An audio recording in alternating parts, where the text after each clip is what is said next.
Hello everybody, and welcome back. Hello, let's see. Hello, Break the Spell, Shannon, Roxana, Haska, Chris, JC, Jeff, Terry, Ganley, Prepper. I think I already said hi to Terry. Super, good to see you. Effortless, hello, welcome.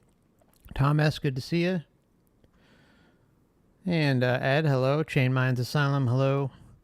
And hello to Ren Star over on Odysee and anyone else who may be watching on Odysee and Rumble as well. Happy weekend.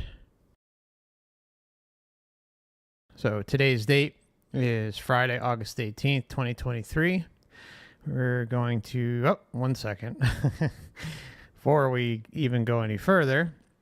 Just as a reminder, this channel is for educational purposes only, or perhaps entertainment purposes only, depending on what the Matrix or the law prefers.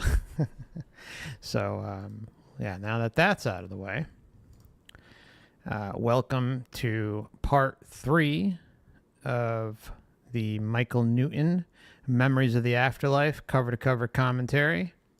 Looking forward to getting into this.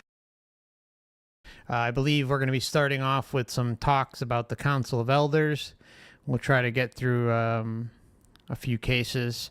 For those of you who may have seen the community post or perhaps the Twitter post, I have put up links to part 4, which will be Sunday. That's going to be August 20th. And we should be starting around 3 p.m. roughly. That's, time is subject to change when I put things out that far away, even though it's a few days. You never know. So just keep an eye on the pinned chat, regardless of what platform you're watching it on. Unfortunately, Rumble I couldn't put up, but I will get that up tomorrow for Sunday's stream. I'm trying to get an additional... stream key from them, and I don't know, I just never hear back from them, which is really discouraging, but it is what it is. Hopefully someone will get back to me. So Rumble, if you're out there, please, I need a couple more so I can schedule things. So if any of you happen to know a good email to reach out to them, I tried the ones that they provided, but perhaps some of you have a Rumble account and are aware of who to contact. I would greatly appreciate it. One last thing I wanted to put out there, and I'll also be making an independent video on this. Life's been kind of hectic, and I've been feeling so hot for a number of weeks, and I was hoping that maybe one of you out there could help with the timestamps to the videos. I would really, really appreciate it. So far for the series, and I think even a video or two before this started, I've only put the timestamp to skip the countdown clock and get you into the intro and then whatever the topic is. So it's only like 2 or 3 timestamps. I'd love to get the breaks in there. I'd love to get it also broken down by case. For instance, I think we're going into case... tonight, let's see, we're going into maybe case 7 or 8 perhaps, or 6, somewhere around there. So yeah, that'd be greatly appreciated if one of you has the time to volunteer. I'd greatly appreciate it. You can always just leave them in the chat, and then what I'll do is I'll go back through all of them and update them. If not, I'll eventually get to them myself. So but any volunteers would really, really appreciate it. Let me change this. So yeah, I think that is about it. Oh yeah, the one last thing is the monthly members live stream is going to be Sunday, August 27th.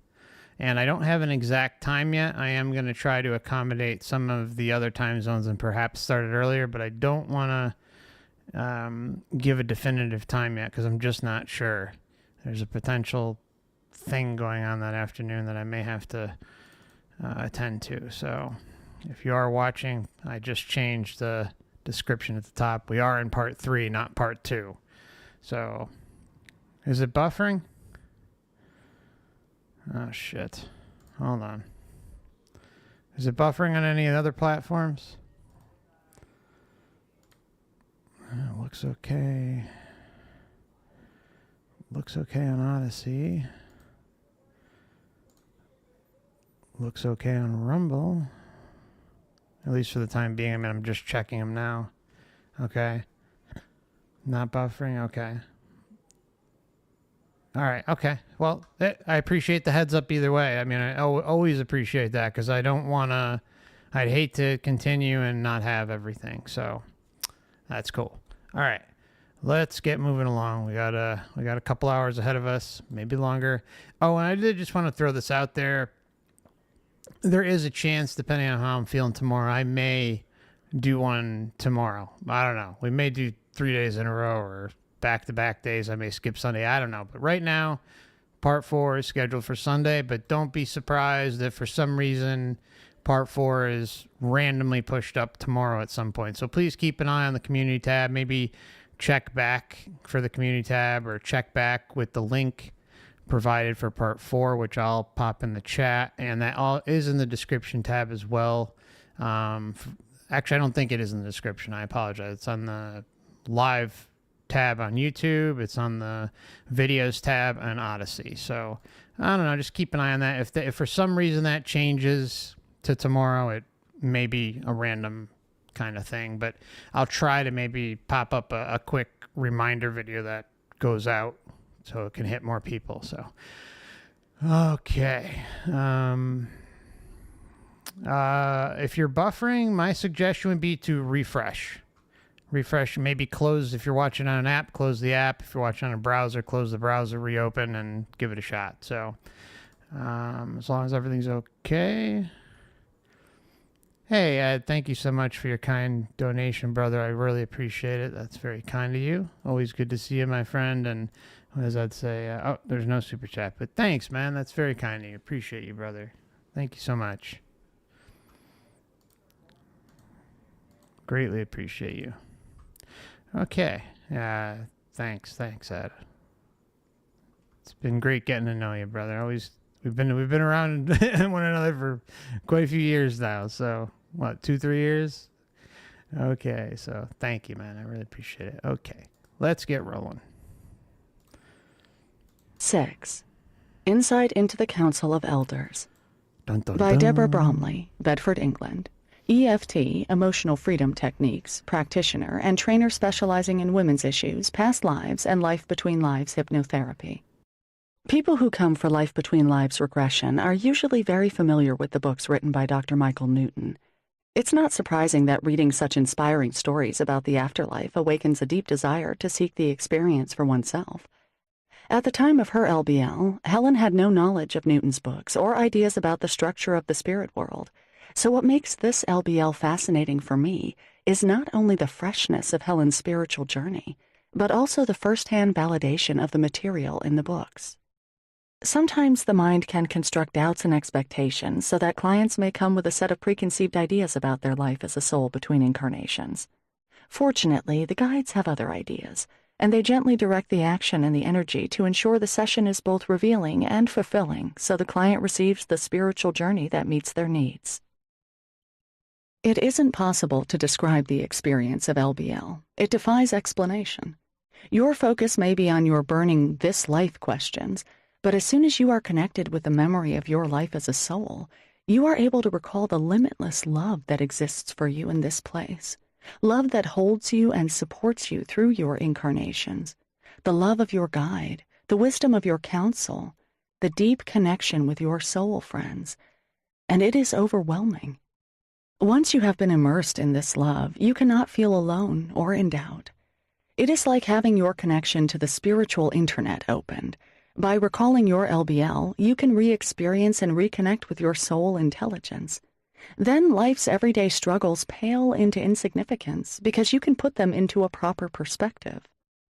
Meeting with the Council of Elders is one of the most important events for a soul to experience between lives. Thus, when clients in hypnosis recall appearing before these wise beings between lives, it is very meaningful to them. Usually, we are accompanied by our personal guides who serve as our mentors while the elders inquire about our progress and evaluate the results. For the still incarnating soul, this forum appears to be as close to seeing divine beings as we get in the spirit world. What makes this case so unique in my experience is the fact that before her current life, Helen was actually... They're divine deceivers. I hate even attaching divine to them. They're just deceivers. Point blank. Is the fact that before her current life, Helen was actually invited by the elders to participate in the highest form of soul evaluation we know of in the spirit world. Since these higher beings, whom we call the elders, have long ago finished their own incarnations, we cannot place them in hypnosis on Earth to learn their secrets. The compelling aspect of this highly unusual narrative is that Helen is probably being groomed to enter the spiritual vocation of a junior guide herself in the near future. It is possible that she was offered a brief indoctrination into the mysteries of a council meeting as a means of preparation. At the time this case fell into my lap, I was still in my first year of practicing LBL therapy. Today, I would have asked many more questions of Helen. However, even then, I realized that what Helen was describing to me was a great honor for her. In the spirit world, an elder is above even a senior guide in development. This case illustrates what amounted to a training experience in advanced guidance counseling for a level 4 or 5 soul who is ready to take on more management responsibilities, for lack of a better term. The essence of a soul's existence involves problem solving during their physical incarnations. Both guides and elders who serve as... You notice how they said more management roles? Something, and again, just throwing this out there, it's something I've theorized before about with how some of this works. I'm sorry, we're kind of doing this early in the case, but it's an important point. If true, again, there's nothing really to say whether this is happening or not. It's just kind of a hunch. But what I suspect can happen with beings who are maybe not reincarnating as much or stop reincarnating is that perhaps they kind of are figuring out what's going on down here. So as a result, they are promoted or, bumped up to management positions, however you want to term it, right? And they could be maybe something like a guide, they could, a teacher, even entities that maybe fright or scare humans. Who knows? It could be all sorts of things, but they are looking at it as almost like a moving on thing. Like they're moving up, the so-called ethereal progression of the matrix, right? But it's still all part of the same thing. But in their minds, they think what they're doing is noble and right and just, and with whatever those duties might be. So that's just a little hunch. I think I don't know if anyone ever fully stops reincarnating here. Once they're kind of in the throes of the system, especially like when they're asleep as hell, right? But perhaps those who are starting to kind of figure it out a little bit and the Matrix isn't too happy about it, they offer them this false promotion. And in turn, they're elated. Maybe they don't have to reincarnate as much, or they stop reincarnating, whatever the case may be, but then they're doing the Matrix's dirty work unknowingly. So this is how I think this system probably does function to some level, right? I think it has to, because only so much can be done by the algorithm, the AI, whatever you want to call it, whatever the hell is running this place, which is the equivalent of probably some sort of supercomputer. But there are entities at the switch behind, programming it, putting orders into not just the Matrix, but the minion class that it is ruling over. At least a perceived ruling over, I guess. But anyways, sorry I wasn't too fluent with how I described it, but hopefully you get what I'm saying.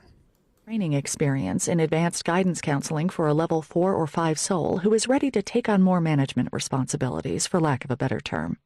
The essence of a soul's existence involves problem solving during their physical incarnations. Both guides and elders who serve as counselors for souls under their jurisdiction are in the business of stimulating the gradual development of a soul's ability to improve on their decisions toward making better choices in each new life.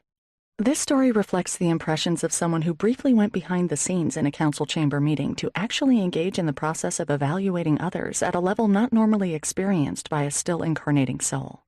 The insight we gain about the elders from Helen's depiction of her minor role in soul assessment is illuminating, yet at the same time she is apparently still too uninitiated as a council participant to know how indulgent the elders were in their treatment of her offerings.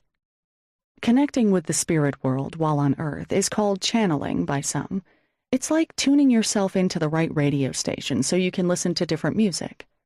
Channeling is a skill that can be learned with dedication and practice, and it is through channeling classes that Helen came to experience her life between lives regression, with the express purpose of making a strong connection to her own spirit guide to improve her channeling. But her session revealed far more about her own soul life than she could have anticipated. The background to Helen's life is that she was born of mixed-race parentage and adopted soon after birth by a Welsh family. She had a loving and secure upbringing, but had always experienced problems with her weight. There followed clashes with her adopted mother and associated feelings that she was being judged for her appearance, although she knew deep down that this was not really important to her. She is a person who strongly believes it is your inner self-worth that makes you happy and fulfilled. She had been married but was now divorced, and she had one child to whom she was devoted. However, relationships, her perceived lack of success with them, and her subsequent failure to find someone to spend her life with, were a source of continuing disappointment. She had a background in personnel management and training, but also had spent many years successfully working with disadvantaged children. Helen relaxes easily into her LBL session and soon gets connected to her past life memories, which will act as a springboard into the life between lives state. She finds herself in a field of tall grass in the sunshine.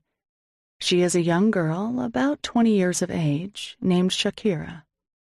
She sees herself washing clothes in a stream with lots of other women. They are friends. They talk about their daily lives, and the atmosphere is happy, full of companionship and laughter. She lives upstairs in a small wooden hut on stilts and has a husband and a small son, Jacob. Helen recalls, "My husband is tall, with shaggy hair, a beard, and his teeth are dirty. He is not a nice person. I don't know why I'm married to him. He shouts and drinks a lot. Jacob is frightened of him. I really want to get away from him. We are at a party. Everyone is dancing. There is loud music, but we are in a horrible, smelly street. It's like a market square. My husband is off drinking somewhere, and Jacob is playing with his friends nearby. I'm carrying some fruit, pomegranates, I think, and talking to a friend, telling her I want to get away. My husband is really angry, though, because he suspects I want to leave him. I see him. He's coming for me, having a go at me, shouting and hurting me. He's yelling that I wasted money on the fruit. I'm running and crying, hiding in the corner of one of the buildings. Jacob and I are holding each other and crying. I have to tell him it will be all right, but it isn't. He has found us, and he's pulling me away to give me a beating. The horrors Jacob of this is world. watching him. He's hurting me really badly now, choking me. I tell Jacob to run. I'm finished now. I feel like I'm floating backwards. There are colors, floaty colors. It's such a relief. Debbie, any regrets as you think about your life and how it ended? Helen, I shouldn't have accepted what was going on. I should have moved away, followed my intuition. But I stayed. I cared, and... All right, so let's talk about that, right? I mean, let's talk about Stockholm Syndrome. Did a whole series we talk about on the channel all the time. It is a human condition baked into the cake where some people, look, for whatever reason. It could be they sympathize with their abusers, which is common.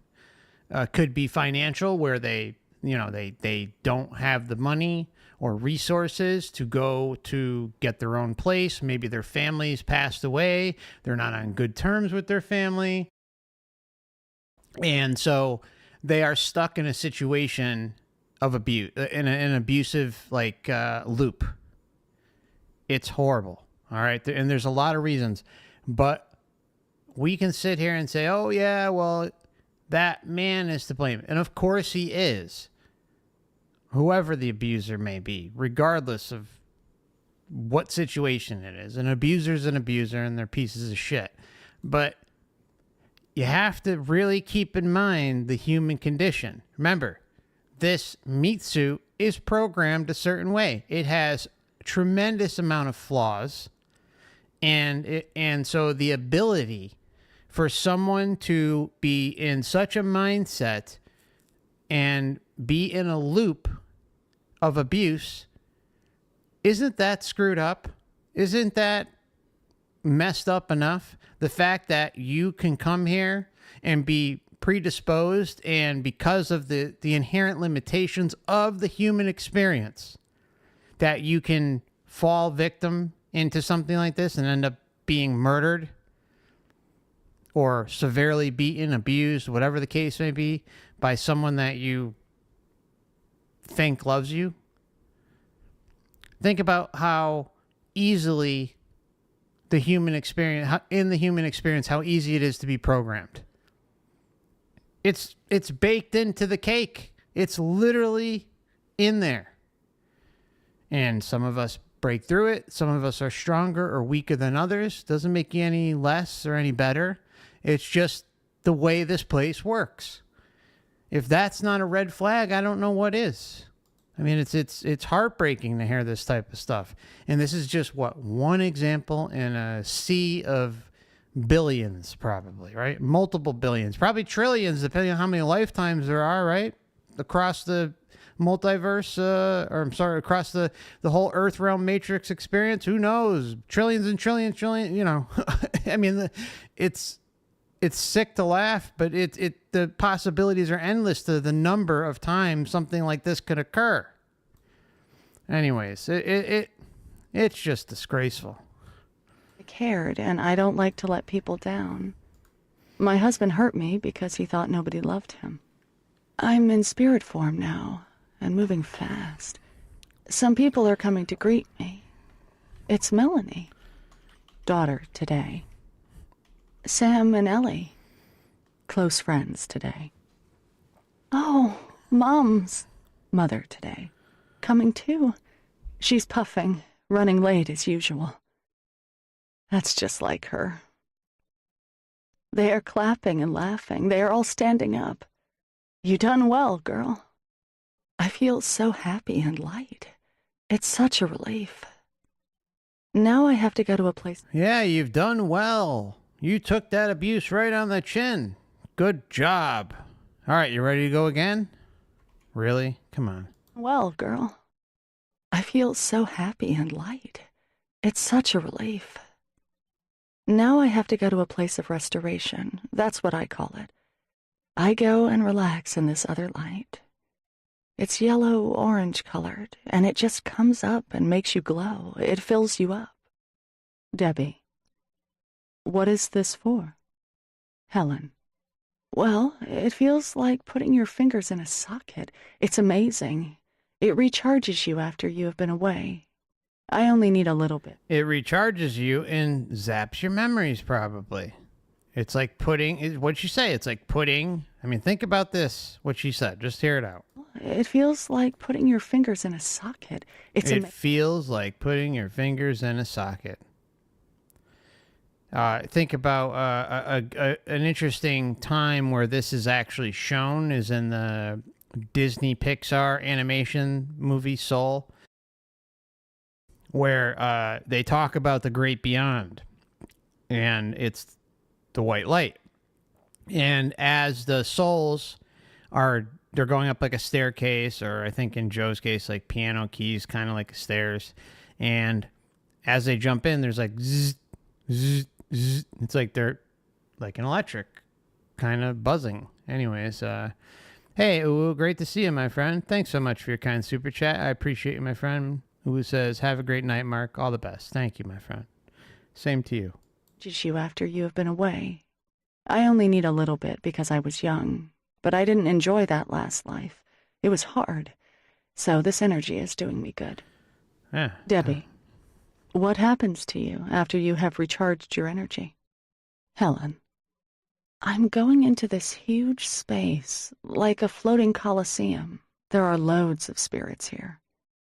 It's like we are all waiting for something to start, for someone to come. All right, I'm sorry to say this again, to stop it again, but it's another important point. This is where the crossover of the data arrives. It's like a floating coliseum, you know, Greco-Roman architecture most of the time. I think even in Harold's pre-birth memory, it was like a floating Greco-Roman building. I mean, so again, further crossover, further confirmation that crosses between multiple experiencer types. I mean, again, it's all right there. Take some time to go through and sift through and find this stuff, but it's the same song and dance. Slightly adjusted, slightly different depending on the individual, but generally the same types of things are seen fairly consistently. Like, ridiculously consistently. Seminar or conference. Understanding life purposes, that's what it's about. My group is over there to the side. I go and join them. Helen sees familiar souls, whom she calls by the names they have in her life now. Melanie, her beloved daughter, her mom, and many friends. Gradually, she starts to describe them more in soul terms by their energy qualities. She knows their soul names, too, and when I ask her, she says she is called Simony. Helen, I can see Mom, Jason, and Melanie. These are the ones I work with the most. Roll out the family. Mom, she has balance. Melanie has compassion. Jason, he has strength. Me, Simony, I understand conditional love. We like to meet and talk in outdoor settings. I see us in a field. There is a feeling of freshness. We can be free here to laugh and say exactly what we feel. I can see that we are planning a strategy, putting a game plan in place. We have to do this together because when we go off and have lives on Earth, we might be split up. So when we are together in the spirit world, we plan many lives ahead. That is how we accomplish our goals. I can see us sitting. We plan many lives ahead. We plan many lives ahead. Together in the spirit world, we plan many lives ahead. That is how we accomplish our goals. I can see us sitting around a square stone table, and in the center is a little bowl of golden nuggets. That's what we call them. Golden things like peanuts. Editor's note. Interaction within soul groups involves peer support between companion souls. There is a balance of each soul's strengths and weaknesses, so when they are working together during incarnations, the entire group complements each other. Debbie. They complement each other. They're self-deceiving each other. All right? Depending on how many are actually legit and how many aren't. And I'm sorry, I just have to point this case out. There was, I interviewed a Mary a while back. She's a very, very sweet woman. And she had some pre-birth memories. They're not extensive, but she has a memory of herself sitting up against a tree in the astral realm with a number of other friends, aka the soul group, and an entity, or well, let's just say a teacher or a guide, rolls up to the tree and says, okay, we need some volunteers to go to Earth. Like, it's time. We need you to go there. It's for this purpose, whatever it was. I don't remember what it was. I don't even know if she mentioned it, actually. But anyways, she says, I volunteered, but she said she would only go if someone came with her. Well, her soul group buddy is sitting next to her and says, oh, yeah, I'll go with you. They go through the whole process, all right, together, where they're preparing for their live, the pre-birth and all that stuff. And then it's time for them to go and essentially come down to earth, which is kind of wild because it's not that far off from Soul, like where you see them jumping into the into the thing and Earth is down below. It was something like that. Don't quote me on it because I don't remember exactly. But anyways, they both decide, okay, yeah, we're gonna go. All right, so Mary's like, okay, let's go. Mary jumps or starts going down. Guess what? The friend stayed, didn't come down. It was a total setup, total setup job by whatever, probably the so-called guide or the teacher and the entity or entities that were surrounding Mary at the time. And well, what do you know? Boom, she's right here on Earth. Talk about sick.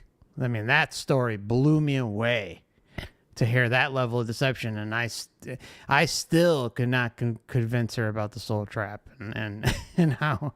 Anyways, she's very sweet. I care, I think she's got a good heart, and I hope she's doing well.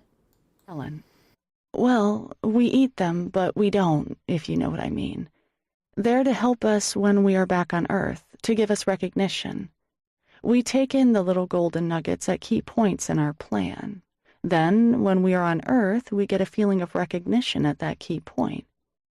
It tells us we are on the right track or have met the right person. It makes sure we meet who we are meant to meet, to keep tabs on the plan. Debbie. I'm sorry to interrupt it again, guys, but I mean, this one is loaded, okay? All right, so what they're describing is a perfect example of another data pattern that's there, and I show that in the other Newton cover-to-cover commentaries, where it's like there are reminders as we go through life that kind of trigger us into perhaps going a certain way in life, and distracting us, taking us off our like perhaps your free will is getting a little too feisty. And the Matrix says, okay, let's put up something and this and that. There was a case in, I want to say Destiny of Souls, but I'm not sure. But where they talk about this same thing. And this person was living in the east coast of the U.S. or something. And again, don't quote me fully on this. This is just my rough recollection of it. Anyways, they saw like a certain sign at a certain time, and in turn they just knew that they had to like move to California or something, and then they ended up meeting someone, they're one of their soul group members, and they got married. You know what I mean? So had it not been for this whole moment when they recognized this sign and it stood out to them, and all of a sudden it like gave them this push to go to California, well, they would have never met. Or have met the right person. It makes sure we meet who we are meant to meet, to keep tabs on the plan. Debbie. Like the feeling of deja vu? Helen. Yes, that's it. It makes you stop for a moment and realize something important is happening. Debbie. What happens next? Helen. I'm in another nice field now. There are two of them, my guides, that is. Cyrus, he is close to me. He is young and good-looking, dark-skinned. I sense he is a more junior guide. He's got a lovely smile and deep blue twinkly eyes, and he can be a bit naughty sometimes. We do laugh a lot. In the distance, I see an older female in a floaty frock. She is senior. Opus is her name. She appears to me like an orange light over Cyrus's shoulder. I feel so at home. They know me so well. I need to feel the laughter, but keep myself on track. That's what Opus is for. She knows all my weaknesses and reminds Cyrus not to let me get too carried away.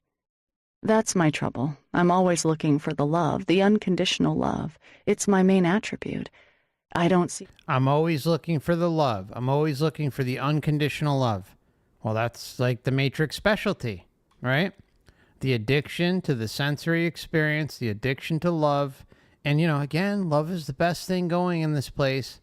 But when you realize that it is a tool used in the afterlife to keep us coming back, it has to make you wonder. So it has, you know, there's an addictive component. You know, the endorphins get going, you know, the adrenaline rushes that are involved with all that. You know, it's a powerful thing. I think all of us, anyone here can attest to that. Love is very powerful. Again, not that it's a bad thing while you're here, but realizing what it represents when you leave here is critical. Conditional love. It's my main attribute. I don't see the bad stuff coming for me. Like my husband in that last life, it got me into trouble. The feeling of being bound by their care and knowledge of me, it's amazing. So I get a little warning if I'm going too far, like an orange light in my mind reminding me that I should take care. Cyrus has been told he must be stricter with me. He winks, though. He is showing me something important now. Something that's going to happen to me. Debbie. In this life? Helen. Yes, it's going to happen to Helen. He shows me where we are going to live, my business, my work, and how it will continue. I am definitely on the right track. A child will come and tell me I've made a difference to them. Because of that, I get recognition, something like an award, an OBE, Order of the British Empire. I get an apology and respect. It's a long time before it comes, but I'm doing all the right things now. The orange light in the background shows me there is a new guide for me to work with, because I'm starting a faster pace in this life as Helen. Editor's note. Souls moving up to level 3 at the intermediate levels of advancement are usually assigned to a different specialized soul group and are assigned to a new teacher with particular skills in their area of study. However, we never lose our original personal senior guide who has been with us since creation. Debbie. Where do you go next? Helen. I see myself in this light space. It's like marble, but it's not. It's transparent. Ah, I see. I am on a council. That's it. I am part of it, advising on the council for others. Debbie. What does this involve? Helen. It's like being on a board of directors. I'm just one of those people who are on it at the moment. Oh. I show unconditional love. That's part of my character. Part When of your we are character. discussing different persons, souls, that are saying this and saying that, putting across lots of different views on that person and what they need, how we can advise them without actually telling them what to do, I find myself saying, can they learn this lesson in a different way? You see, this council is a bit keen on tough lessons. If the souls have to go through probing questioning, I want them to have an alternative way to learn what they need to learn. I want them to have more love. That's how I see my role, if you like. Oh, you hear that? You hear that? That's a good Matrix member. Oh. See, oh man, that boy, does that spell it out right there? Lessons. If the souls have to go through probing questioning, I want them to have an alternative way to learn what they need to learn. I want them to have more love. That's how I... Okay, so the reason why I isolated that part is, you know, I want them to have an alternative way to learn and grow and succeed inside the Matrix. And, well, you have the love, which is exactly what is cast down in NDEs as the solution, and that's why you're here. You know, you're here to learn and grow and love is the answer. We're all one. We're this big hive mind, this big collective, and it's all about love. when everything is completely the opposite, when it's how can something that is so obsessed with love allow such a monstrosity like this place to exist? The level of suffering, atrocities, all that stuff that occurs here, something that is so revolved around freaking love. How can it allow such a thing to continue? It would be very, very simple to fix this problem. Change the makeup of the human meat suit experience. It's that simple. Why provide such a shitty avatar that is programmable? It can be susceptible to becoming evil and all this other stuff. Yeah, sure, it's got love. But if it's all about love, how come the meat suit is programmed in such a way that wreaks so much havoc? How come? I mean, I'm not going to go down the list. Everyone knows what's going on out there. It's disgusting, right? And of course, there's a lot of good, right? It's the realm of duality, but boy, does the negative seem to really weigh down out there. But yet, time and time again, regardless of the experiencer type, it's almost consistently zoning in on love. Not always, but most of the time, the bulk of the time. So anyways, it's just it's like, come on. And it will go into one more part about how she's saying like, oh, she wants him to feel comfortable or whatever she was saying, right?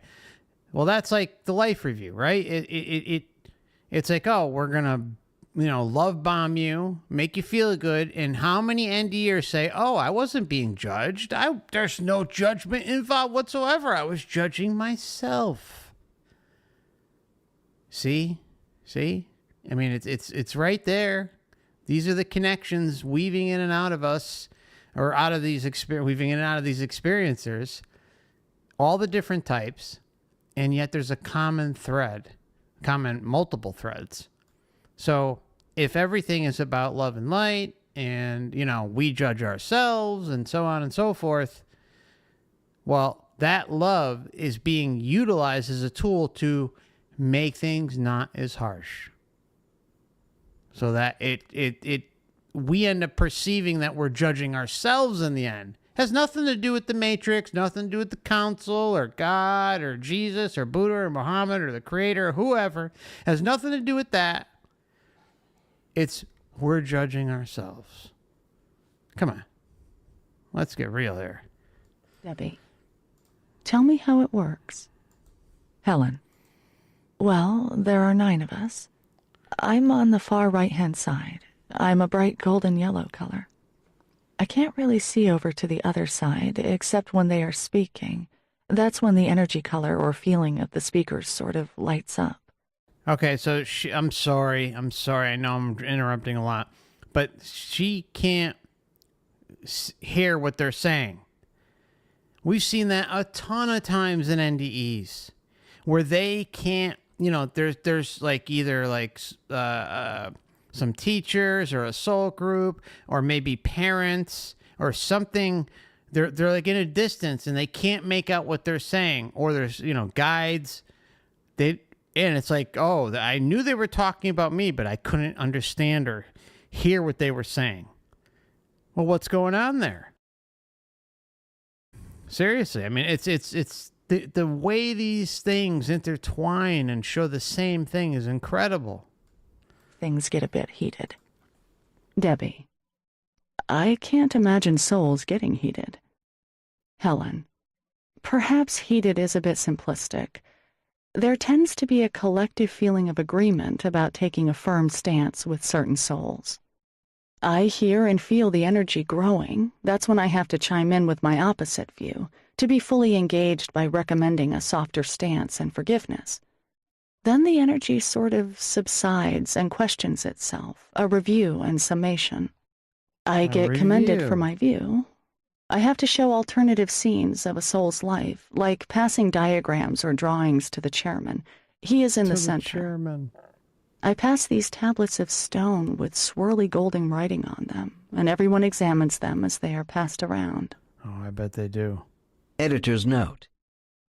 It is not unusual for clients to see their chairperson on the council as being larger and brighter than other council members. It has been suggested that this encourages the soul appearing before the panel to pay close attention to the chairman. The client, Helen, was not asked what information she wanted to convey to the elders about the tablets she presented. One might assume they related to her own advice about love and compassion in some way.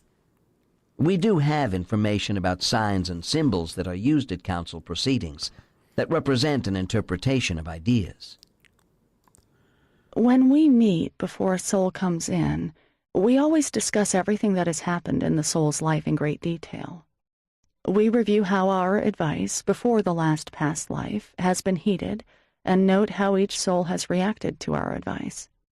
Sometimes it is very hard when souls have severe troubles, which is evidence they have not remembered or heeded our words. Ah, so yes, let's blame it on the soul who comes down here into the meat suit that the system created. It's their fault for not remembering when the veil forgetfulness is something that exists. Are you kidding me? It's right here, plain as day, black and white. That the elders are always rather stern-looking with such souls who come before them. Yeah, they are. It is tempting to put my points to the council in favor of compassion and love, and even... But remember, you're judging yourself. They're stern, but you're judging yourself. In favor of compassion and love, and even though I am right on the outside of the forum, I have to make myself heard telepathically. I am now being recognized more fully about the way I think is best. Exactly, Casey. I feel I am providing balance and making a difference. It's all a question of getting the right balance for each individual case, between firmness and gentleness. That is why we spend so much time reviewing all the evidence the council draws out about each soul. I have to speak up in favor of compassion and love, even though I am not placed close to the chairman. I think I am now being recognized more fully, and my view carries weight. The leader, chairman, is a very strong soul with an imposing energy. Editor's note. Okay, so before Newton chimes in, I want to give a big thank you to Knack for the very kind super chat. I appreciate you, my friend. Thank you so much. And AA, thank you so much. I appreciate you as well. AA says, great series. Thanks, Mark. Thank you so much. I appreciate both of you for your kind super chat and everyone else who donated tonight. Thank you. Client in this unusual case has made some ambitious statements about the part she played with beings on a much higher spiritual level than herself. Certain statements might well have been challenged by the facilitator, as the author suggests. This would include Helen Simony lecturing the council about their lack of compassion and love toward a case before them. The fact that Helen said that the elders were stern or severe in demeanor is subject to a wider interpretation in the context of this case, as an indication of someone who has misjudged the normal practice of elder behavior. The author has shown us that the elders' indulgence of Helen Simony is quite remarkable. It is clear we are receiving a narrow perspective by a temporary visitor who has not achieved guide status herself. Even so, in our work, one must keep an open mind, because anything is possible in the afterlife. Helen then indicates she is moving away from this scene. She goes back to the field with her guides. Helen.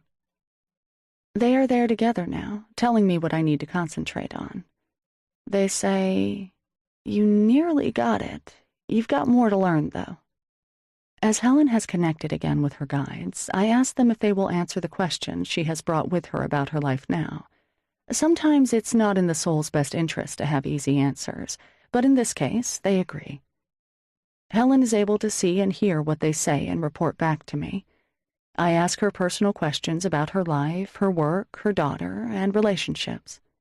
She gives these answers. Helen. I need to act more on my intuition. If something is wrong, I must accept it and act on it. I must have more faith in myself, in the things I can't see or touch. I must remember I'm not on my own, and they are there for me.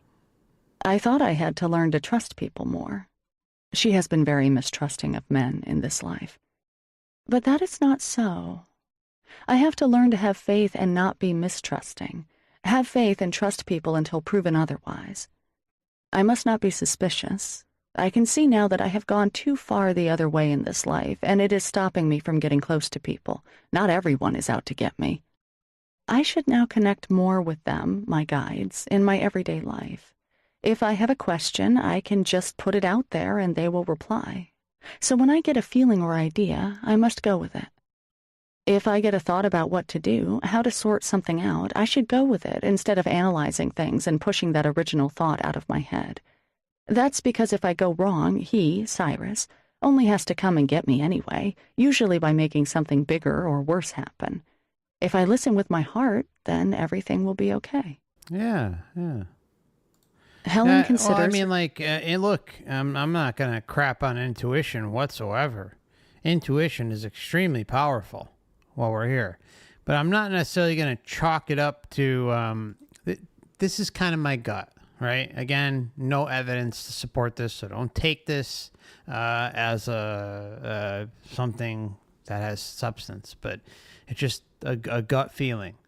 I think that intuition is there's two parts to it. I think it's that we know subconsciously our life script, right? So perhaps there is a scheduled car wreck or something, some sort of major catastrophe that could happen. But our essence is kind of chiming in and saying, whoa, be careful. Remember, like, you scheduled this to happen in such and such a date, or you scheduled this to kind of happen in this rough time period. And, go a different way to work. Don't go the way you go every day. I mean, that's just kind of my guess. Either way, intuition is extremely powerful, and don't ever discount the reliability of it. I mean, I'll just be honest, like, most of the time when I go against my intuition, it's not good. Like, it's something like, oh shit, I should have done this or I should have done that, and it's not necessarily catastrophic each time, but it can be. So anyways, take it for what it's worth. Just definitely trust your gut, or AKA intuition. Council of Elders, and eventually says goodbye to her Council guides. of bullshit. There is a quiet time with them when she doesn't speak, and I know she is having a very deep and profound experience as they prepare to leave. I remind her about keeping their images close in her mind and how they have advised her to connect with them. This was her goal for our regression, to know her guides, to be able to visualize them in her mind, to know how to call them and feel their energy. By having this experience, she will be able to lock the connection in her mind and recall it whenever she wants to have their support and reassurance. Her unique association with the elders has provided first-hand knowledge of spiritual counseling at the highest level. She was very happy with her session, and as a result is now able to fulfill her objective, to have a channel of communication, both for herself and to gain advice and wisdom for others, mainly friends and family. The knowledge of her guides, their unique personalities, the way they use their skills to help her, and how this is perfectly matched with her own needs, has allowed her to develop and grow toward a life that is more in line with her true purpose. I noticed she quickly made changes to parts of her life, career, business interests, and colleagues, without any regrets, and she made her daughter the focus of her energy. As that time is coming to an end and her daughter is going to university, now Helen is able to realize a personal dream and relocate back to her native Wales. In doing so, she has listened to her heart and had the courage to follow the advice she hears without a backward glance. All right, so that's gonna end. Oh, I don't remember what case was that. 6, possibly, something like that. Okay, so what we'll do is go into the next one, and then after that we'll take a break. Let me get that up here. Thought I had it queued, but I didn't. So I'm just gonna throw up really quickly. This is a way to divide up the timestamps. Just bear with me one moment. Not going to waste your time too much. We're in part 3, right? Part 3. All right, so I'll pop that up just for a moment. Okay, and so we're going into track 8.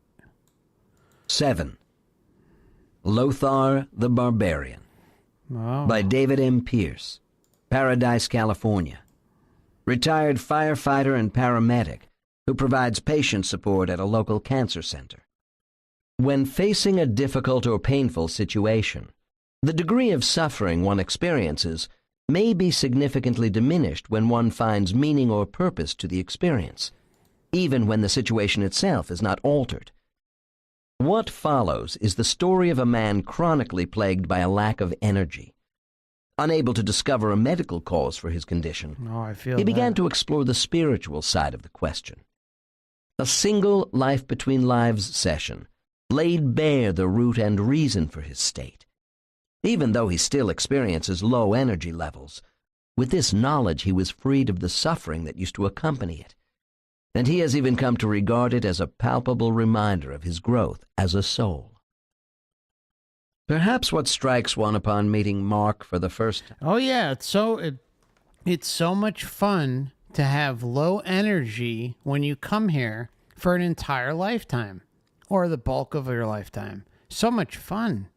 And you can learn and grow as a result of it. With this knowledge, he was freed of the suffering that used to accompany it. Oh. And he has even come to regard it as a palpable reminder of his growth as a soul. Perhaps what strikes one upon meeting Mark for the first time is his apparent ordinariness. Not me. An average guy, slightly shorter than average, who works full-time at an average job. Like many people. Full disclosure, I'm not short.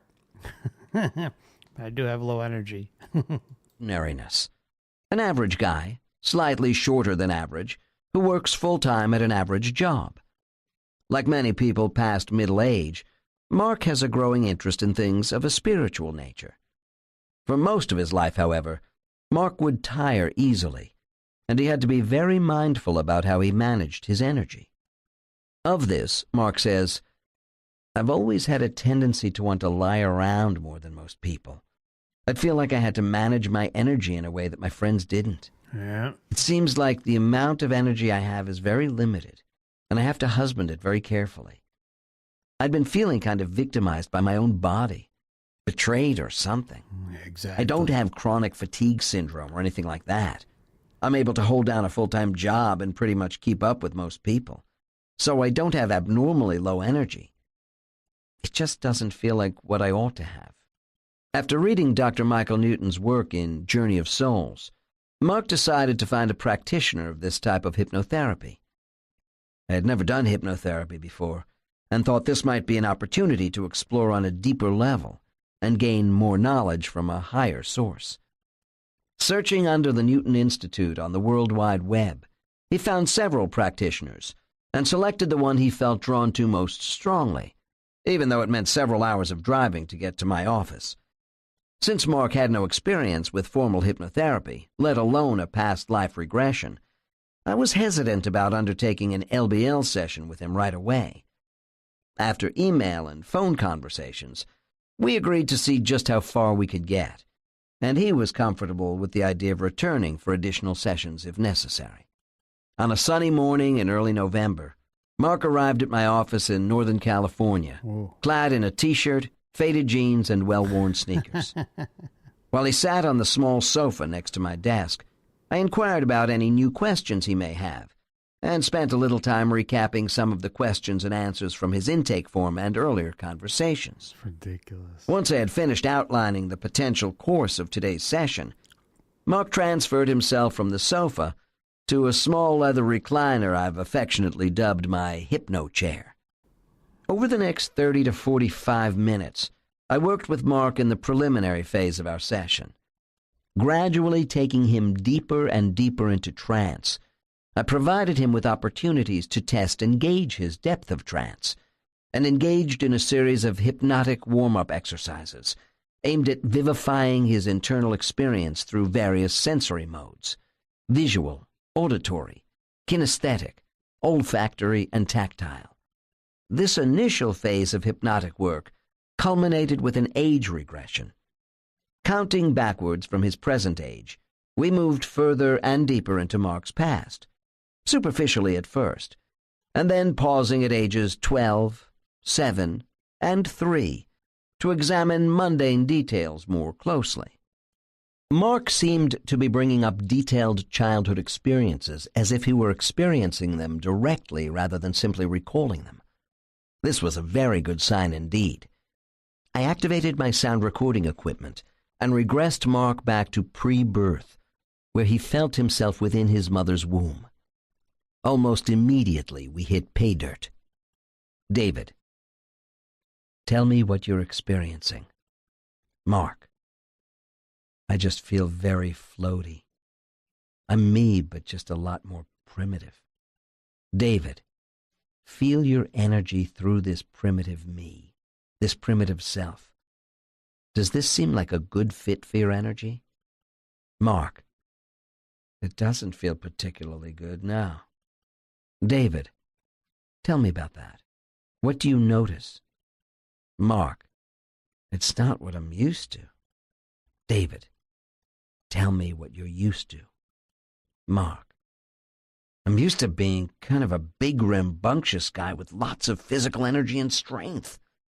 A real strong kind of guy. Kind of a warrior and womanizer. The body I have now is too weak, puny. Mark later points to this revelation as a life-changing moment for me. That was such a great question because I had never looked at it in that way before. Curious to learn more about this rambunctious and energetic character, I guided Mark out of the womb and into a life prior to his current incarnation. David, notice that right over there, the passageway is opening up and the stream of time is still flowing back. In a moment, it's going to carry you through that opening, back into another life. Now, it may be one of those big, strong, tough guys, womanizing and really physical, or maybe a different life. I can't possibly know. But it's going to be very, very interesting. Are you ready? No. Mark. David. Okay. Let's go. Let's do this. Mark's demeanor shifts and his facial expressions change. David. What are you experiencing now? Mark. A Viking warrior. David. Definitely not me. Is it daytime or nighttime? Mark. It's daytime. David. What's going on? Mark. A lot of looting and pillaging. David. Some of your favorite things. Mark. Yes. Oh, I'm having a great time. Steal some women. Break things. Steal. Take home the good stuff. Oh. Victory. Always victory. We always win. David. Why is that? Mark. Because we're smarter. We're tougher. And we're more ruthless. No one can defeat us. Because we are the Vikings. And we are kings of our realm. And we don't put up with anything from anybody. We're the toughest and the baddest. We love to terrify people. And we do it on a regular basis. Welcome to the Matrix. David, what do you particularly enjoy about that? Mark, it makes me feel very powerful. I love to feel powerful. It makes me feel really good. And I think I live for it. I just really want it more. Every time I kill somebody or rape a woman or steal some treasure, I just feel better and better. It's like a high. David, how old are you? Mark, about 30. David, so you've been doing this for a while. Mark, I've been doing this for a while, yeah. It's a really fantastic lifestyle. There are no limits on me. I like that a lot. It's great.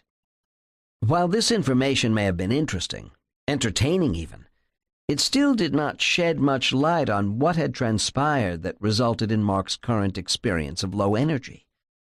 What had led to such a different choice of life experience presently? We needed the broader perspective available only in that space between lives. But to get there, we had to move to the end of this Viking leader's life. I instructed Mark to move forward in that life to the time when he died. He found himself in a cave about 10 years later, battle-scarred and no longer as robust. He was attacked by a faction of his own band that sought to wrest control from him. 3 men, armed with swords, close in. He is determined to go down like a Viking warrior and intends to kill them all. But he is too slow now. An opponent's sword catches him in the stomach, and in the next instant he feels a blade bite into his neck. Mark, I feel extreme fear. A blade is slicing through. It's all happening in slow motion. I can't believe it. I'm shocked. After all the battles I've won, to lose one is just beyond my comprehension. The shock I feel. And I thought it would be more glorious. It's not glorious. David, what's happening now? Mark, well, it's like the blade is halfway through. Although it happens in an instant, it seems very slowed down. David, are you still in your body? Mark, yes. Okay. The head is separated from the body, and now I'm getting out of the body backwards. The body is no longer a complete unit, and therefore I cannot stay in it. I seem to be pulled out in a rather sharp fashion, pulled out through the back.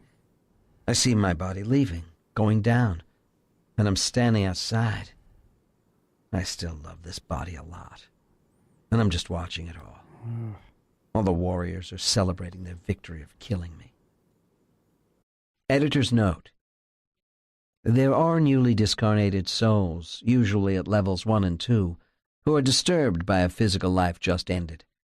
They may wish to remain around the scene of their death a while because of unfinished business. Perhaps they were murdered, or a loved one left behind is in trouble, or they could feel nostalgia about the life they were not ready to leave, and so forth.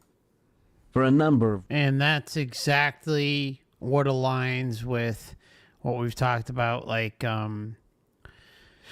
with disincarnate spirits, right? Who stick around. I'm not going to say like, oh, that they're, inherently younger souls in the Matrix or this or that. I mean, but it does kind of make sense that like when you leave your body, 1 minute, that when you leave your body, that perhaps like the first few times or first however many times that you may have like a confusion, a longing to be with the life that you just came from. But there's other things too, like this happens. Well, there's 2 different kind of trains of thoughts out there, especially like one is with reincarnation research, and it talks about how those who are young, like children, or those who die unexpectedly in things like car wrecks or whatever the case may be, because it's so fast, because it's so unexpected for the being that has gone through that perhaps they may feel cheated or far too connected because they didn't get to say their goodbyes and this and that. So they may stick around for a certain amount of time, whether to like keep an eye on the family. They may end up sticking around work or their grave or the scene of the accident, the accident, whatever, however you want to classify it, right? The scene of the light script car wreck or whatever it may be. And so, yeah, it's difficult. And then the other thing, this is why mourning, I think, isn't the best thing for us to do, because like when we lose someone, especially like in with the Western mindset is to like, oh, like everyone's supposed to be, like miserable. And meanwhile, that individual has moved on, but there's like a core group of individuals here who are completely enveloped in the loss. And I'm guilty of it. I've done it a number of times when I was younger. With family members or pets. I mean, like it just, right? I mean, like I grew up with the Western mindset, so that's just who and what I am at that time. Now I look at it as, oh no, we gotta let them move on. That doesn't mean that obviously you're not sad or anything like that. It's like, but just allow them to move on. Don't concentrate your energy so much on them that like they feel that they need to come and somehow take care of you or provide certain experiences for you in order to say, hey, I'm all right. That's just kind of like my gut feeling on all that stuff. I think it's best when we go or when we have loved ones that go that, you celebrate their life and you try to move on. I know it's so much harder to just, it's difficult to say that until you're in the moment, right? I mean, once you're in that moment, those that you care about, those that you love, especially if you lose them unexpectedly, that's not easy. So it's only natural for us to feel that way, especially with the Western mindset. But kind of my feeling on all that is like, just, hey, let them go. Let them do their thing. Let them move on. Don't like drag them back in as a result of it.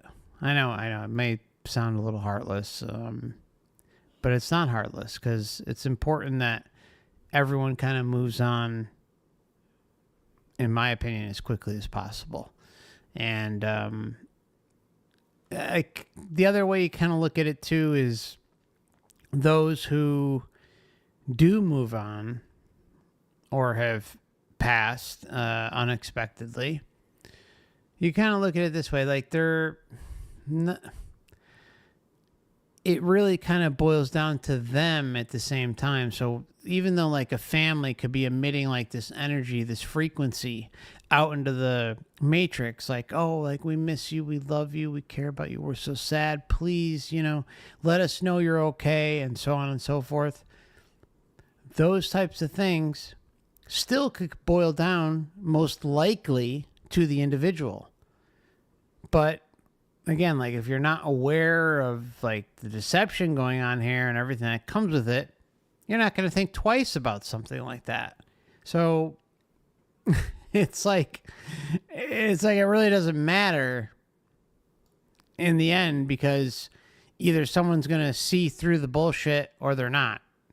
And if they don't, and if you know that they did it up until the time that they died, then I don't really think theoretically that it should matter in any way, shape, or form. I really don't. Because kind of having the knowledge, the wisdom, the discernment to see through the lenses of deception is like the biggest piece of the pie to liberation. And without that, there are no shortcuts to this. There aren't. Like I saw something in the chat earlier on the stream. It's like, just tell me the exit. I think it's much deeper than that. I think you need to really get to the point of having a firm inner knowing of just how powerful you are. Just that the answer lies within. But the answer also lies with seeing this place and the afterlife of the whole matrix system for what it is. And once you see that, then you can get to the point of saying, okay, wow, yeah, I am a creator being. I can use my intention to do what I please and get the hell out of here and not be interfered with through sovereignty, liberation, shielding, non-interference, creating our own realm, and so on and so forth.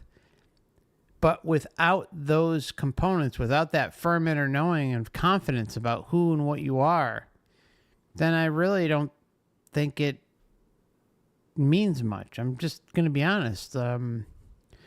That's how much I feel this matters. And getting to this information is part of that journey.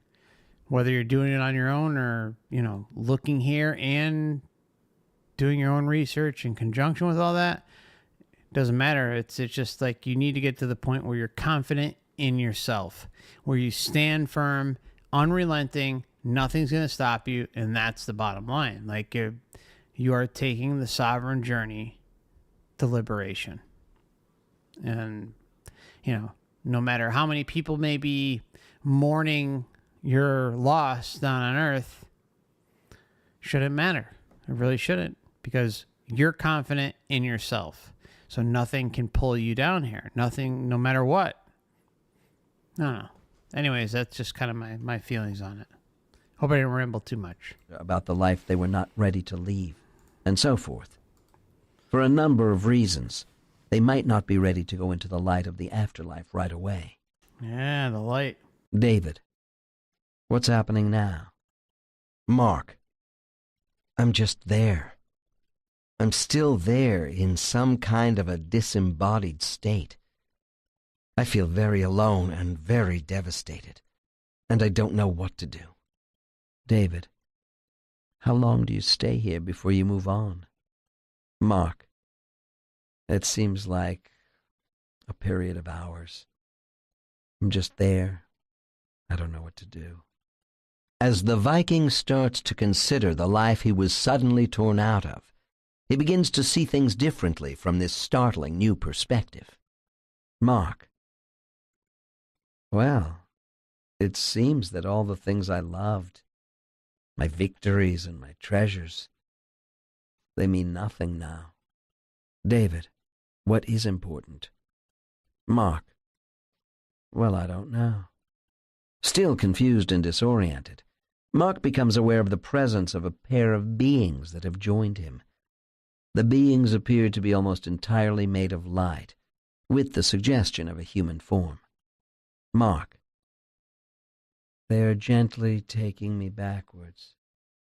I do not see where I'm going. They are a very comforting presence, but I'm somehow not interested in being comforted.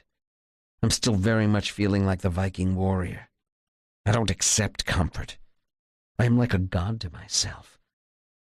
But I'm going with them because there doesn't seem to be any place else to go.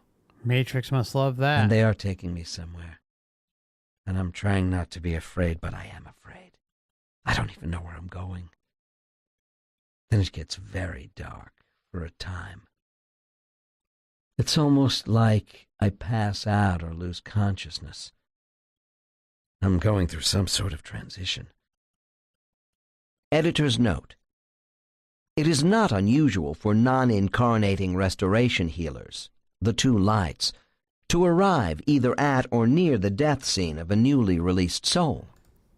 Despite the severity of body damage and soul energy, souls are typically able to release from their dead physical bodies and make some progress themselves toward the gateway, before being met by guides.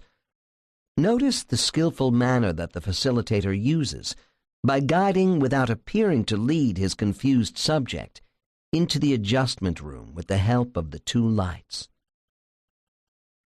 The adjustment room. See, not leading is key. That's why I like a lot of what Newton presents. Leading in hypnosis is horrible. Horrible. The information should be coming from the subject, from the client.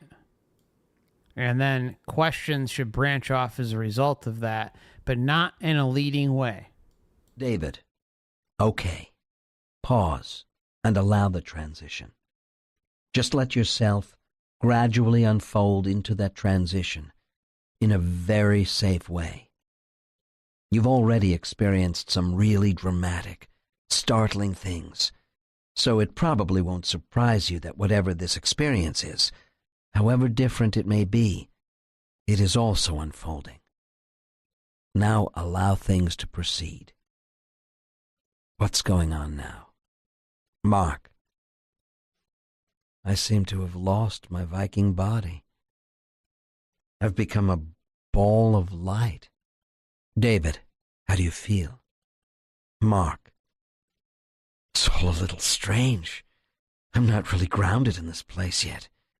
It feels very new to me, and not at all familiar or comfortable. David, are the other two light beings still with you or nearby? Mark, they are real close by. They're guiding me. Let's see. They're taking me to some kind of a classroom, and they're doing something to my energy. I am still very identified as a Viking. All right, so seriously, hear this out. Let's just rewind it, back it up just a little bit. Listen to it again. All familiar or comfortable. David, are the other two light beings still with you or nearby? Mark, they are real close by. They're guiding me. Let's see. They're taking me to some kind of a classroom, and they're doing something to my energy. So, they're nearby, they're light beings. You know, they're taking me to a classroom. Really? I mean, you need further indoctrination. We got to, get this Viking mentality out of you. Chop chop, off to the next lifetime. Let's go. You got a life script to go, But they must love that Lucy Viking vibe going on. As a Viking. And I feel very much an aggressive energy. And I'm sort of angry. I don't like what's happening. I just want to fight with somebody. So they are taking me to what they call the adjustment room, where there are other people there that can deal with my aggressive energy. The Adjustment Bureau. They're being very calming to me. But they are telling me that I am perfectly okay, even though the way I am feeling seems very out of place for where I am. But I'm so steeped in aggressive energy that I need some adjustment. I cannot be in regular society. Laughs. I've been taken almost to remedial education or something. David, a special place for people like you? Mark, exactly. To start over. David, how are they adjusting the energy? Mark, it's like they give me sort of plastic swords and say, go to it. Just start beating up things. It's like what you do with an angry child. They just give me lots of space and lots of time to just beat things, to beat and kill and be aggressive and just act out. But I'm feeling very weepy because I'm feeling all this love. Editor's note. This is a form of spiritual deprogramming. No matter how Spiritual deprogramming. Spiritual deprogramming into another form of programming. Hello? I mean, it's right in your face. Because I'm feeling all this love. Editor's note. This is a form of spiritual deprogramming. No matter how angry and threatening and aggressive I am, everybody loves me still. And it's okay. Yeah, because it's all part of the bullshit. I can't seem to... I'm not really threatening to them. They don't react to me the same as people did in my old life. People would be afraid of me and go away. These people are not afraid. They just love me unconditionally. And gradually, they open my heart.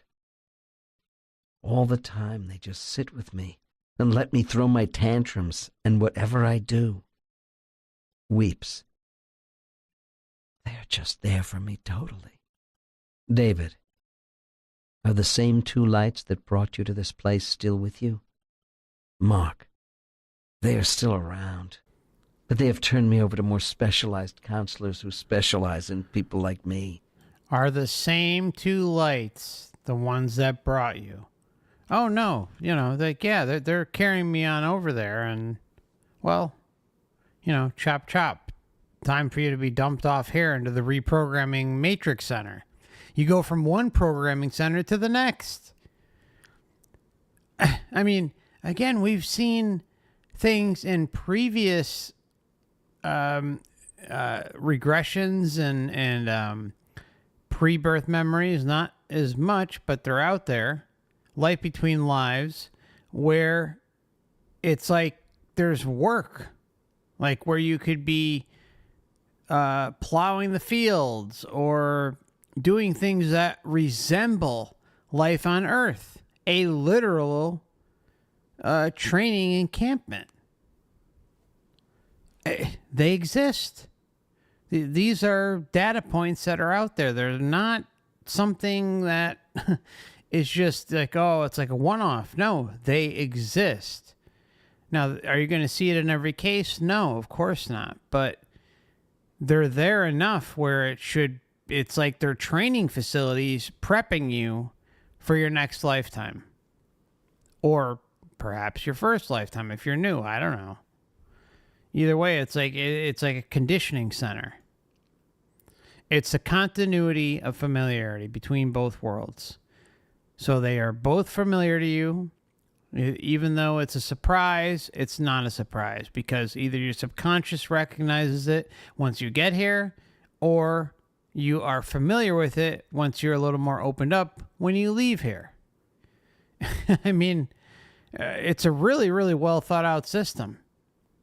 Tantrums, and whatever I do, weeps. They're just there for me totally. David, are the They always same two pretend lights they that are. brought you to this place still with you? Mark, they are still around, but they have turned me over to more specialized counselors who specialize in people like me. I'm just overwhelmed by the love. David, it is overwhelming, isn't it? Mark, oh, so much. I'm so overwhelmed by the love. I gradually calmed. I'm so overwhelmed by the love. I'm so overwhelmed by the love. How many times have we talked about this? The addiction to the sensory experience. There is some sort of connection that transitions between the death of the body to the afterlife. And it's so overpowering, so intense, that the Matrix knows it's going to be to its benefit. Seriously, it's time to stop thinking with a limited perspective to what's going on out there. The problem is we have like this limited perception based on things that we've learned here. We've been memory wiped. We come here lifetime after lifetime, not knowing where we came from, why we are here, where we are going. And then when we die, it's like the process resets. Your previous lifetime is wiped, and you may be able to access bits and pieces of a lifetime here, a lifetime there. But in the grand scheme of things, what you have access to is a joke in comparison to the big picture.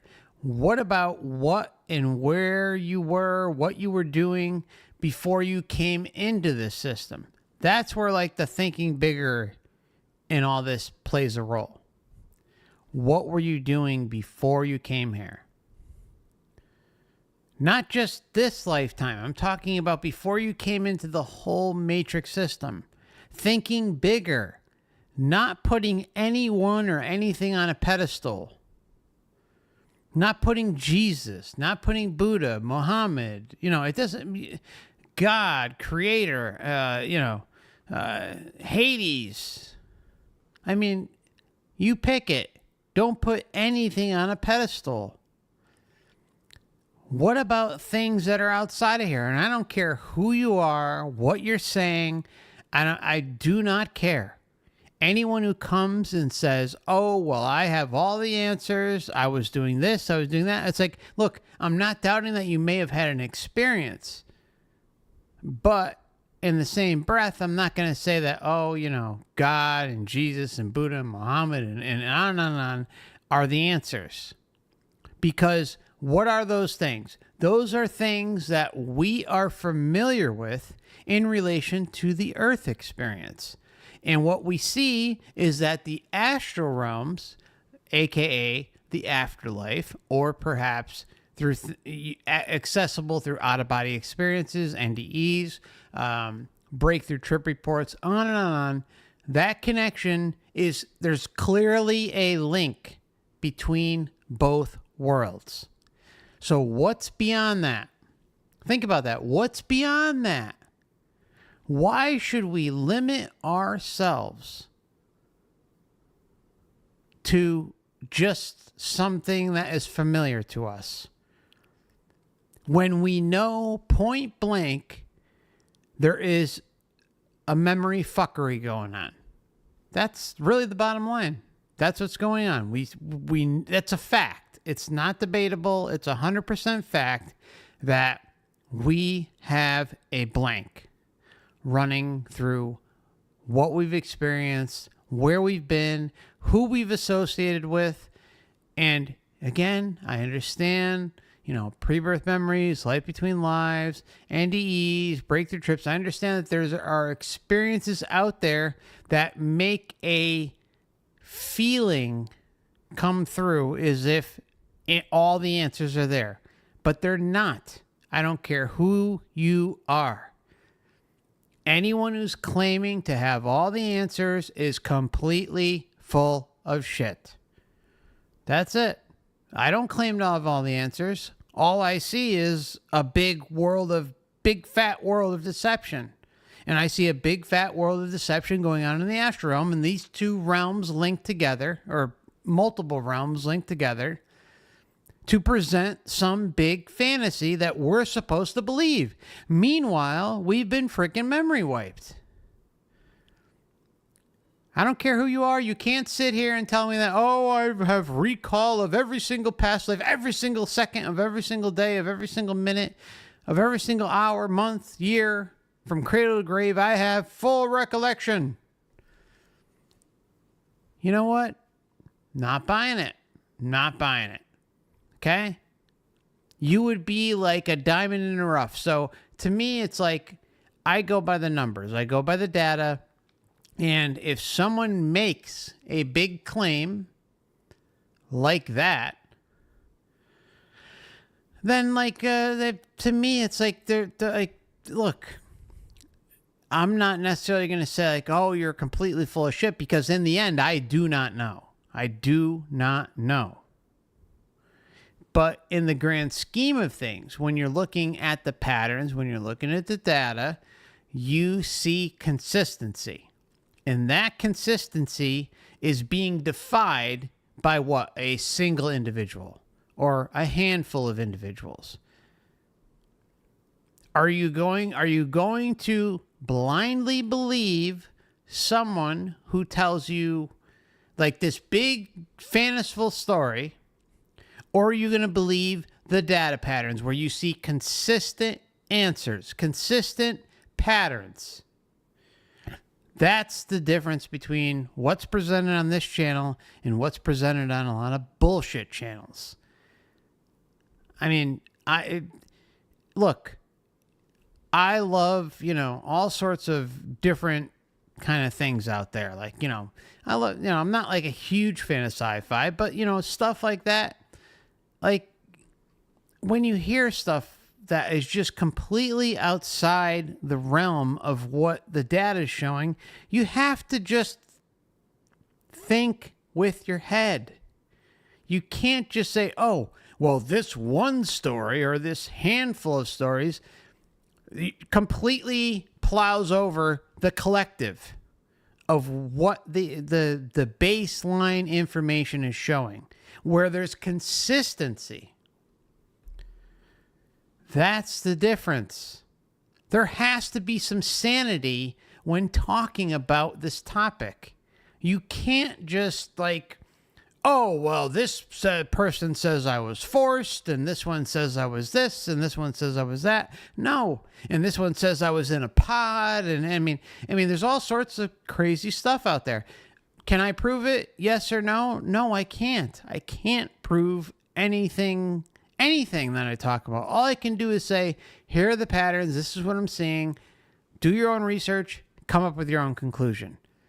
But one experience, a handful of experiences that are completely outside the box of the data, that are ridiculously full of fantasy, should not persuade you that they are telling you the truth when there's a bevy of data that is presented on this channel and Dan's channel and Wayne's channel and Wayne's website and Dan's website. All that stuff should not just be, thrown to the wind because some person comes in and you want to believe their fanciful story. I'm sorry. I'm just going to say it like it is. Believe it, don't believe it. It's like, we want to sometimes believe that there are, these things that we can relate with pop culture and movies and all this stuff, and because they're so they get you going, and they they're like a good story. They're a good story, a good storyteller. They're attractive, like they're good at what they present. They're good at what they peddle. Whether it's for, a type of guru status, or whether it's for, clout, or if it's for, mental reasons, I don't know. There's a lot of different possibilities going on here. Trust me, I've seen a lot of it. I'm not telling you to trust me. It's out there, whether you run across it or not, that's a whole other story. I've had all sorts of crazy shit come across my desk. But, at the end of the day, it's like, if your story or experience is completely outside the box, then I'm going to question it. There's I'm just, the pod stuff. Oh my God. All right. Anyways, I'm just going to move on. I'm sorry. I kind of went on a rant there, but it's just, sometimes these things need to be said. There's stuff out there that you got to be careful with this topic. Do your own research. That is important. Don't trust what I'm saying. Don't trust what anyone's saying. Go out and do your own research. And the key thing is to, when you take in one case, you take it in. If you sense deception, you sense BS, move on. But don't get overly invested in a case either, right? Use your gut instinct, but don't get overly invested in anyone or anything, because in the long run, it's about the numbers. Plowing through all sorts of experience or cases, types, and coming up with your own conclusion.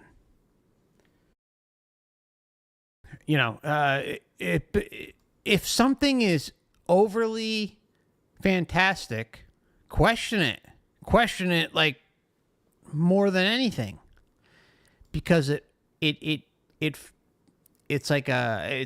defies what's going on with the data.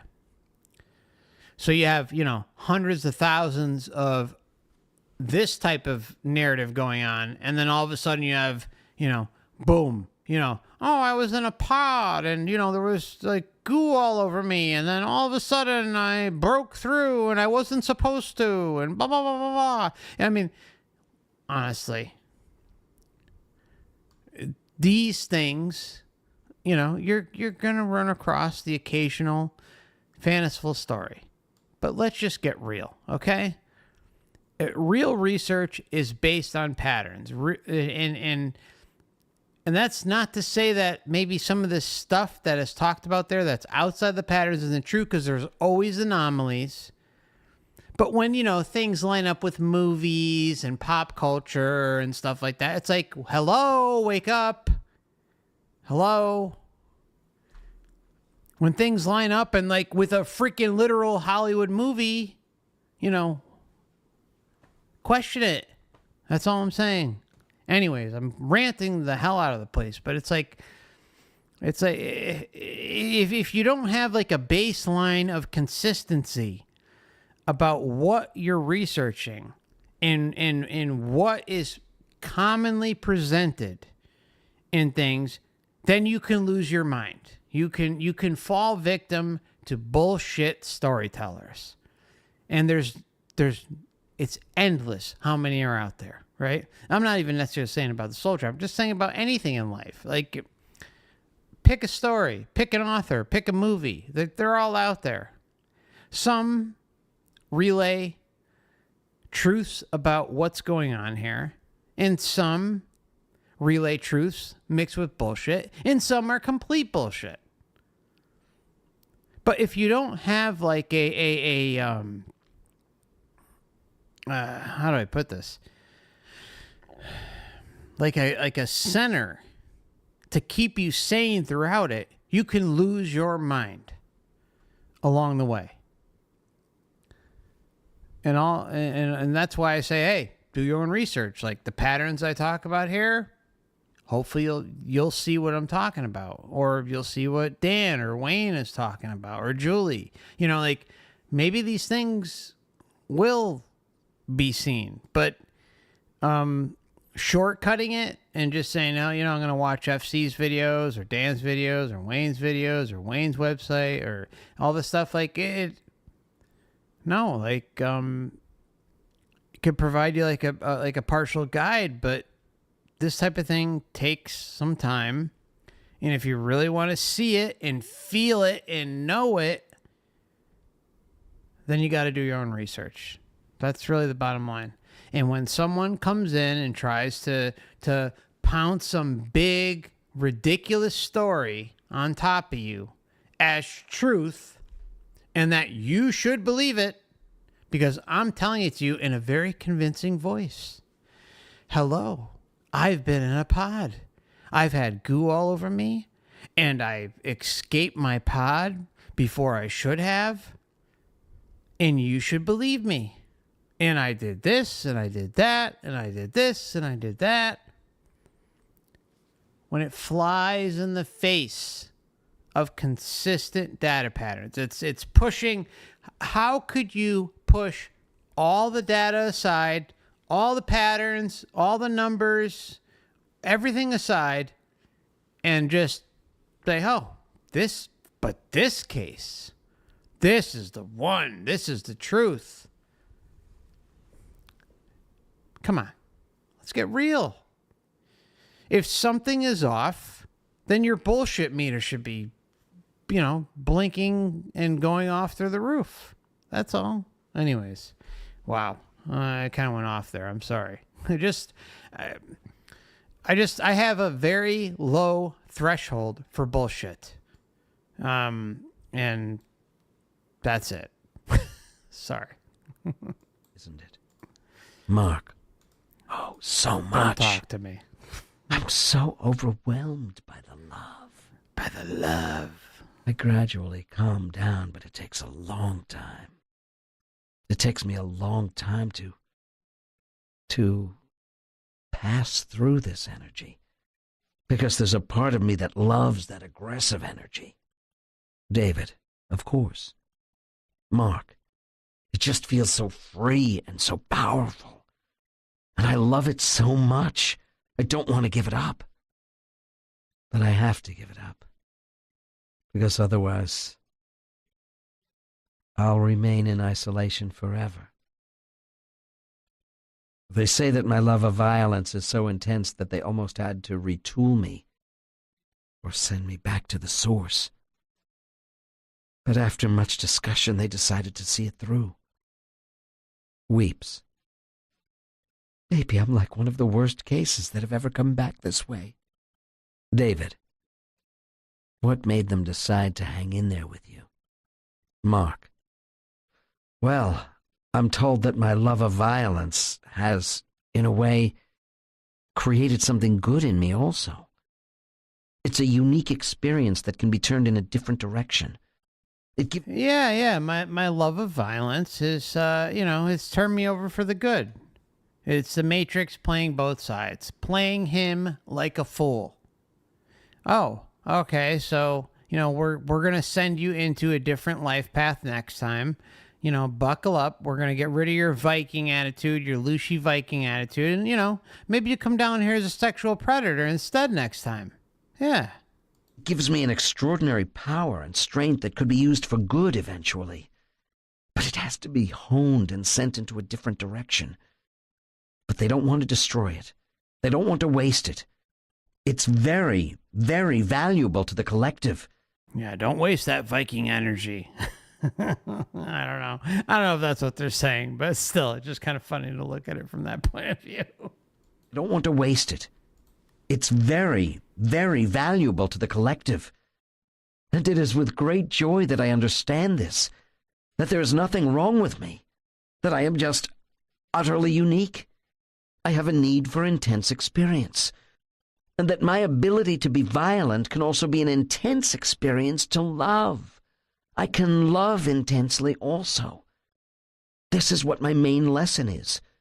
This is why they didn't want to reprogram me. Because I have something unique to offer. Because I went so deeply into violence that I actually turned that into love. Oh. I loved violence. I loved it so much Oh my God. that it became love.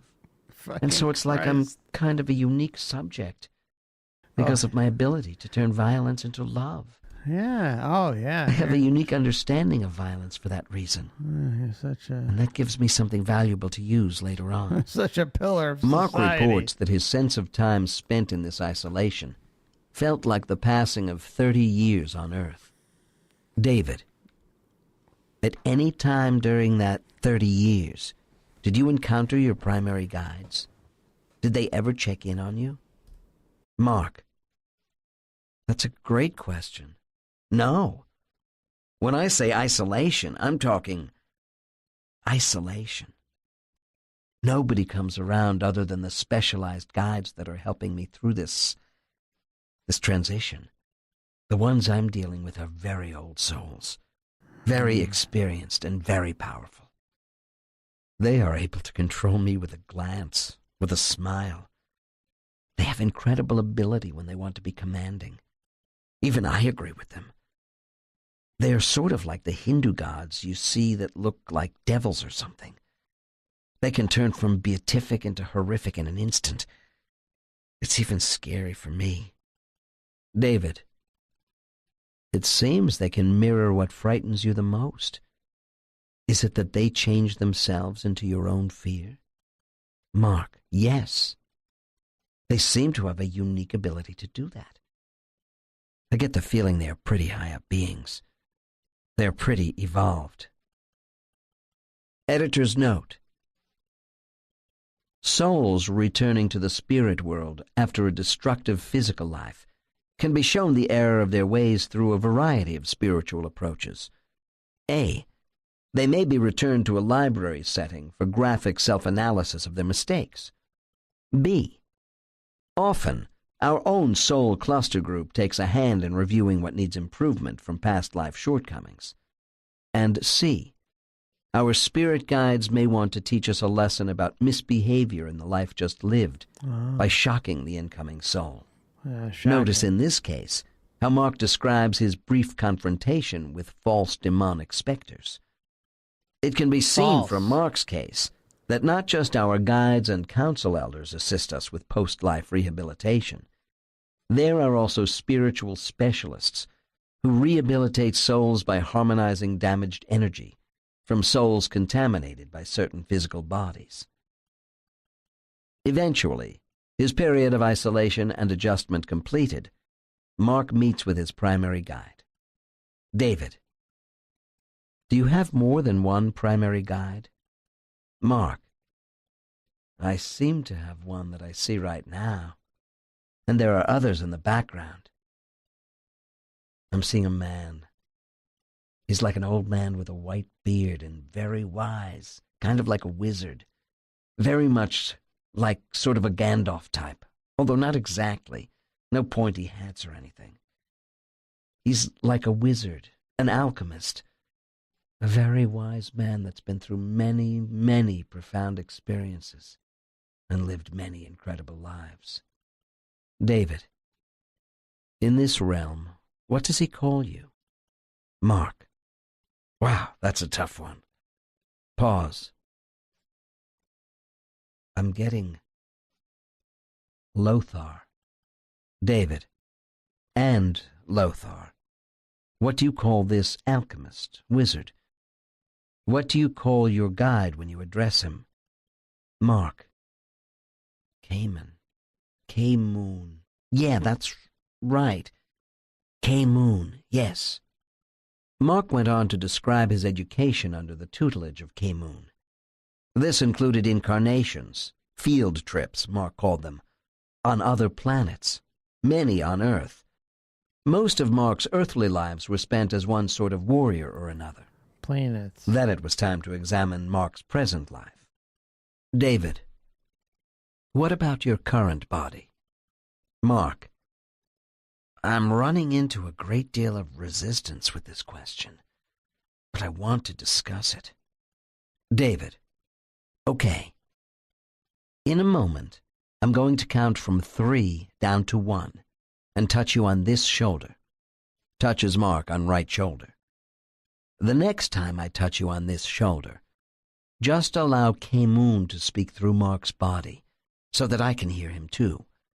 And if this is acceptable to both of you, just nod, and I'll know we're ready to continue. After a pause, Mark nods. K-Moon, the one that I know as Mark, seems to have some resistance to the situation about his current body. Tell me about that. Mark, in a different voice, as K-Moon. Well, he has great pride. He has a very prideful soul, and he has great resistance to going into this life. David, which life is this? Mark, as K-Moon. This would be his present life, as Mark.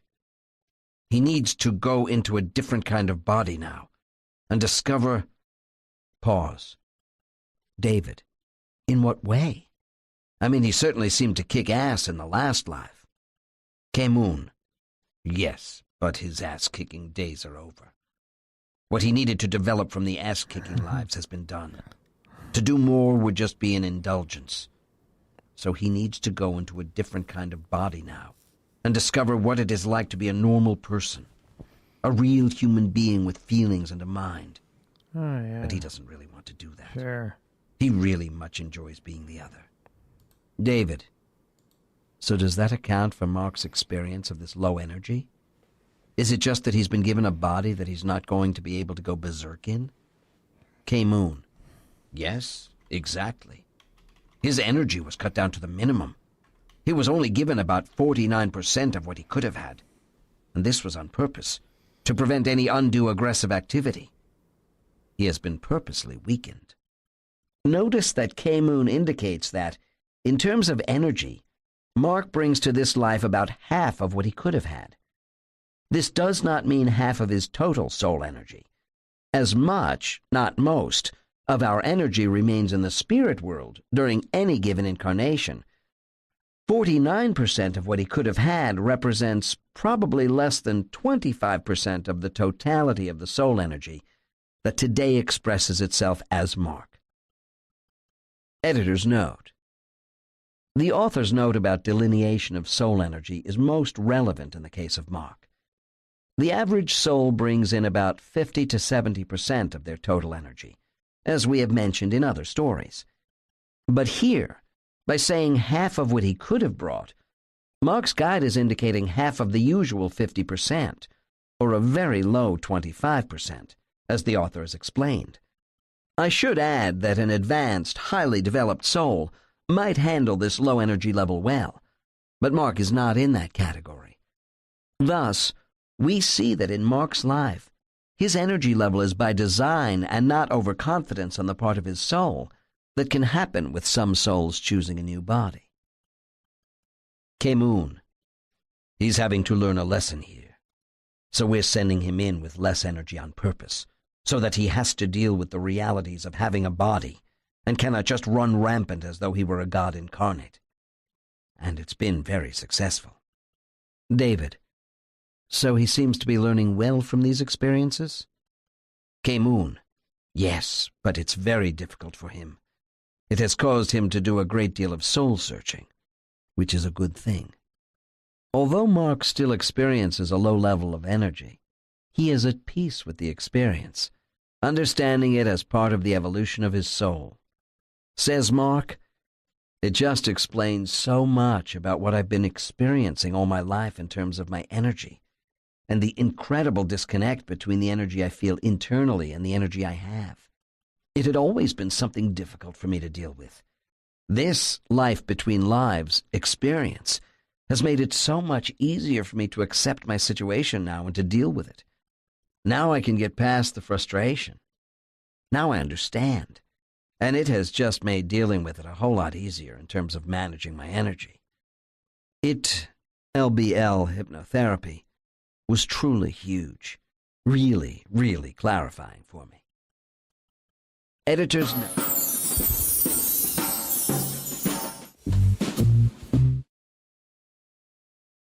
I'm sorry about that. Hold on, there's only a couple minutes to go on that last 6. one. Insight into the Council of very happy with her session, and as a result is now able to fulfill her 7. Legs. Oh, sorry about that. One 7. moment. Lothar experiencing all my life in terms of my energy. So much is it difficult for him. Energy level is by design and not overconfidence on the part of that, as the author has explained. I should add that an advanced, highly developed soul might handle this low energy level well, but Mark is not in that category. Thus, we see that in Mark's life, his energy level is by design and not overconfidence on the part of his soul. It's by design. By design. Is by design and not overconfidence on the part of his soul that can happen with some souls choosing a new body. K-Moon. He's having to learn a lesson here. So we're sending him in with less energy on purpose, Just another so minute. that he has to deal with the realities of having a body and cannot just run rampant as though he were a god incarnate. And it's been very successful. Oh, yeah, it's been really looshy, right? I mean, you send someone in here without any energy or little energy. Oh, they're going to be freaking miserable. Boy, can I relate to that one. He seems to be learning well from these experiences. K-Moon. Yes, Hit but him it's with a very biological difficult for him. weapon. It has caused him to do a great deal of soul-searching, which is a good thing. Although Mark still experiences a low level of energy, he is at peace with the experience, understanding it as part of the evolution of his soul. Says Mark, "It just explains so much about what I've been experiencing all my life in terms of my energy, and the incredible disconnect between the energy I feel internally and the energy I have. It had always been something difficult for me to deal with. This life between lives experience has made it so much easier for me to accept my situation now and to deal with it. Now I can get past the frustration. Now I understand. And it has just made dealing with it a whole lot easier in terms of managing my energy."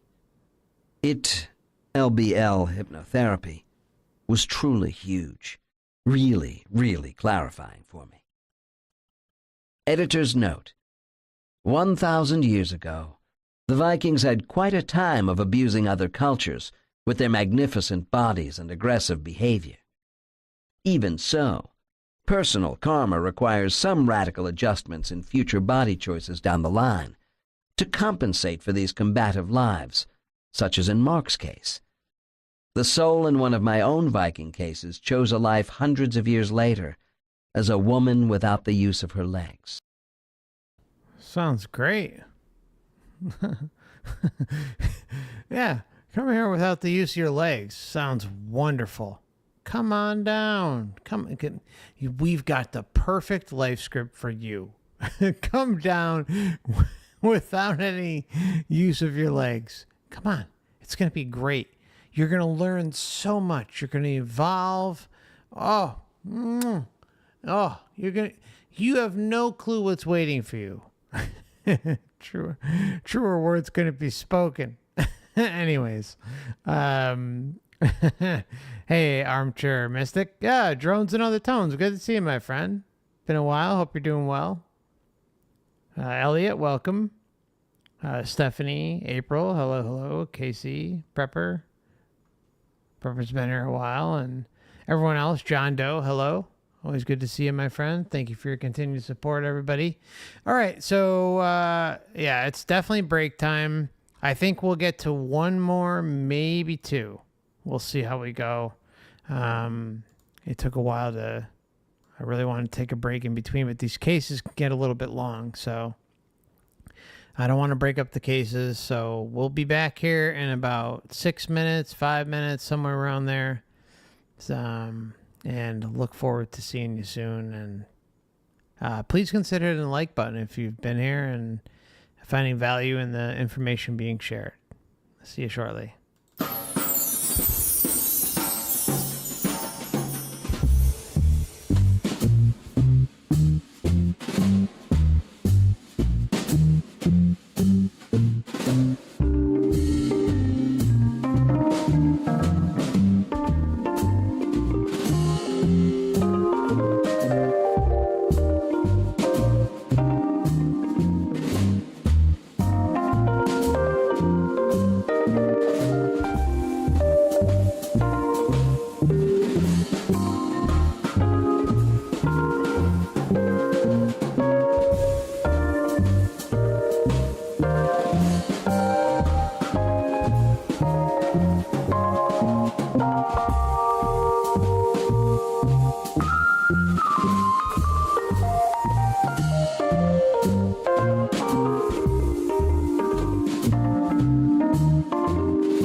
everybody.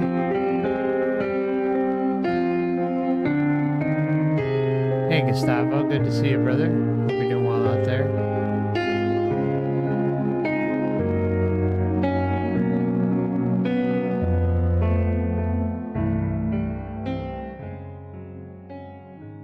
Just as a reminder, this channel is for educational or perhaps entertainment purposes only, depending on what the law prefers.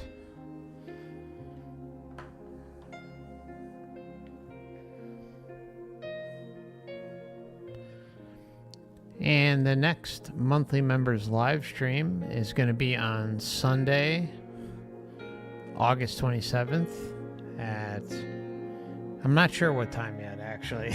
I'm going to try to do an afternoon stream to cover the other time zones in the realm, because I know most of the time we start at 7:30, but I just can't promise exactly the start time yet, but I will try to get that rolling on Odysee and YouTube for maybe 3 or 4 p.m., but let's just see how things go. I'll definitely keep you guys updated.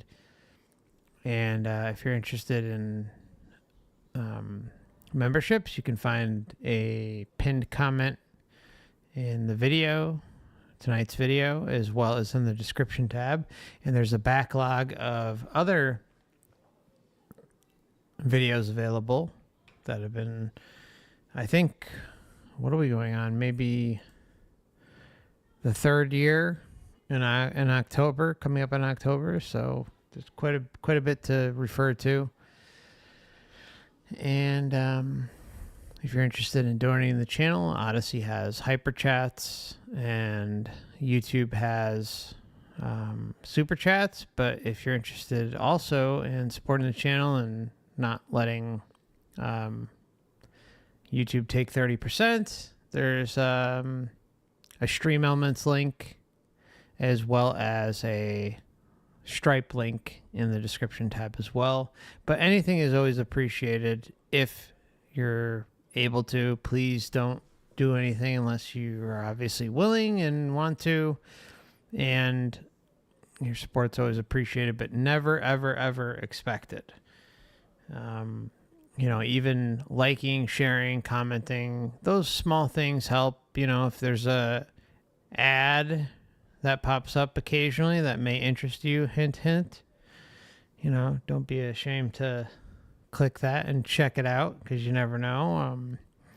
Small things like that can help.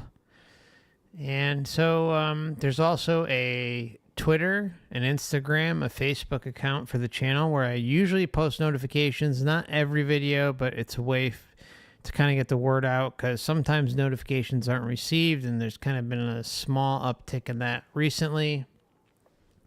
So if you're on whatever platform you're on, please make sure you have the bell selected to all notifications, and obviously having push notifications set up if you're on Odysee or Rumble or on your phone. I also have an email list, which is a good way for us to stay in touch, just in case something should ever happen. And that's something I fully control. So you can see that in the pinned comment as well tonight, but it's also in the description tab in case you don't see it. Okay, so I think that was about it for the kind of rough breakdown of where to find the channel. Yeah, I think that was about it. Oh, yeah. Oh, one last thing. I'm sorry. I have a new channel on Rumble that I opened, and I'm going to be doing kind of like a sideshow just for fun. You know, it's like lighthearted. It's called basically Laughing at the Matrix. And there will also be a Odysee channel that opens up as well with that. And you can find that link in the description tab as well. But right now I have the Rumble account open, and those live streams should be starting in about a week or two. It's just a kind of a way to unwind and just laugh at the bullshit of the world. You know, you can't take everything, can't be serious all the time. So it's a good way for us to kind of maybe get together and laugh at the insanity that is the Earth Realm experience and a lot of the crap that goes on here. So feel free to swing by the Rumble and check it out. Again, it's in the description tab under the Rumble portion of the description, I guess you can say. And an Odysee channel will accompany that soon.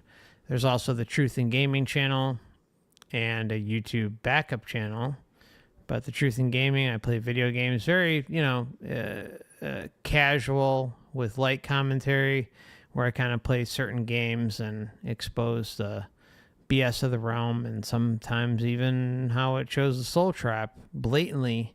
You can find that on YouTube and Rumble as well. So feel free to swing by and check those out. I might even play a game after tonight's stream and play this one case. I may swing over and play Witcher. So if I do, I'll be sure to drop a link in the chat if you want to swing by. But I don't know. We'll see. Still got a little ways to go. And yeah, thank you. Appreciate each and every one of you. And look forward to going over this next case.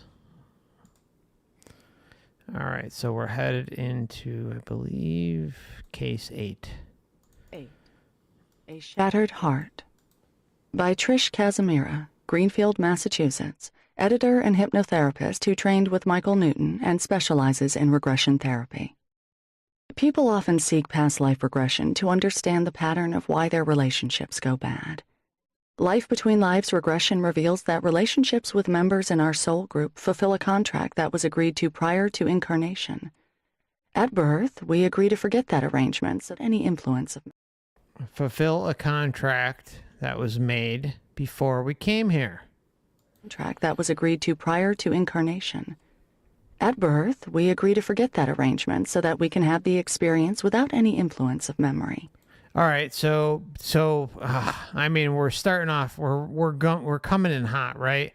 Like, this is what I believe. I think we come here lifetime after lifetime, but when we first get here, it's like, oh, we're obviously just here for the experience to literally just say, hey, what the hell's going on here? Maybe I heard about this Earth Realm and I want to check it out. Maybe it's like the talk of the town in the multiverse. Like, hey, you want a challenge? You can come here. I don't know. All right. These are just kind of things that run through my head. But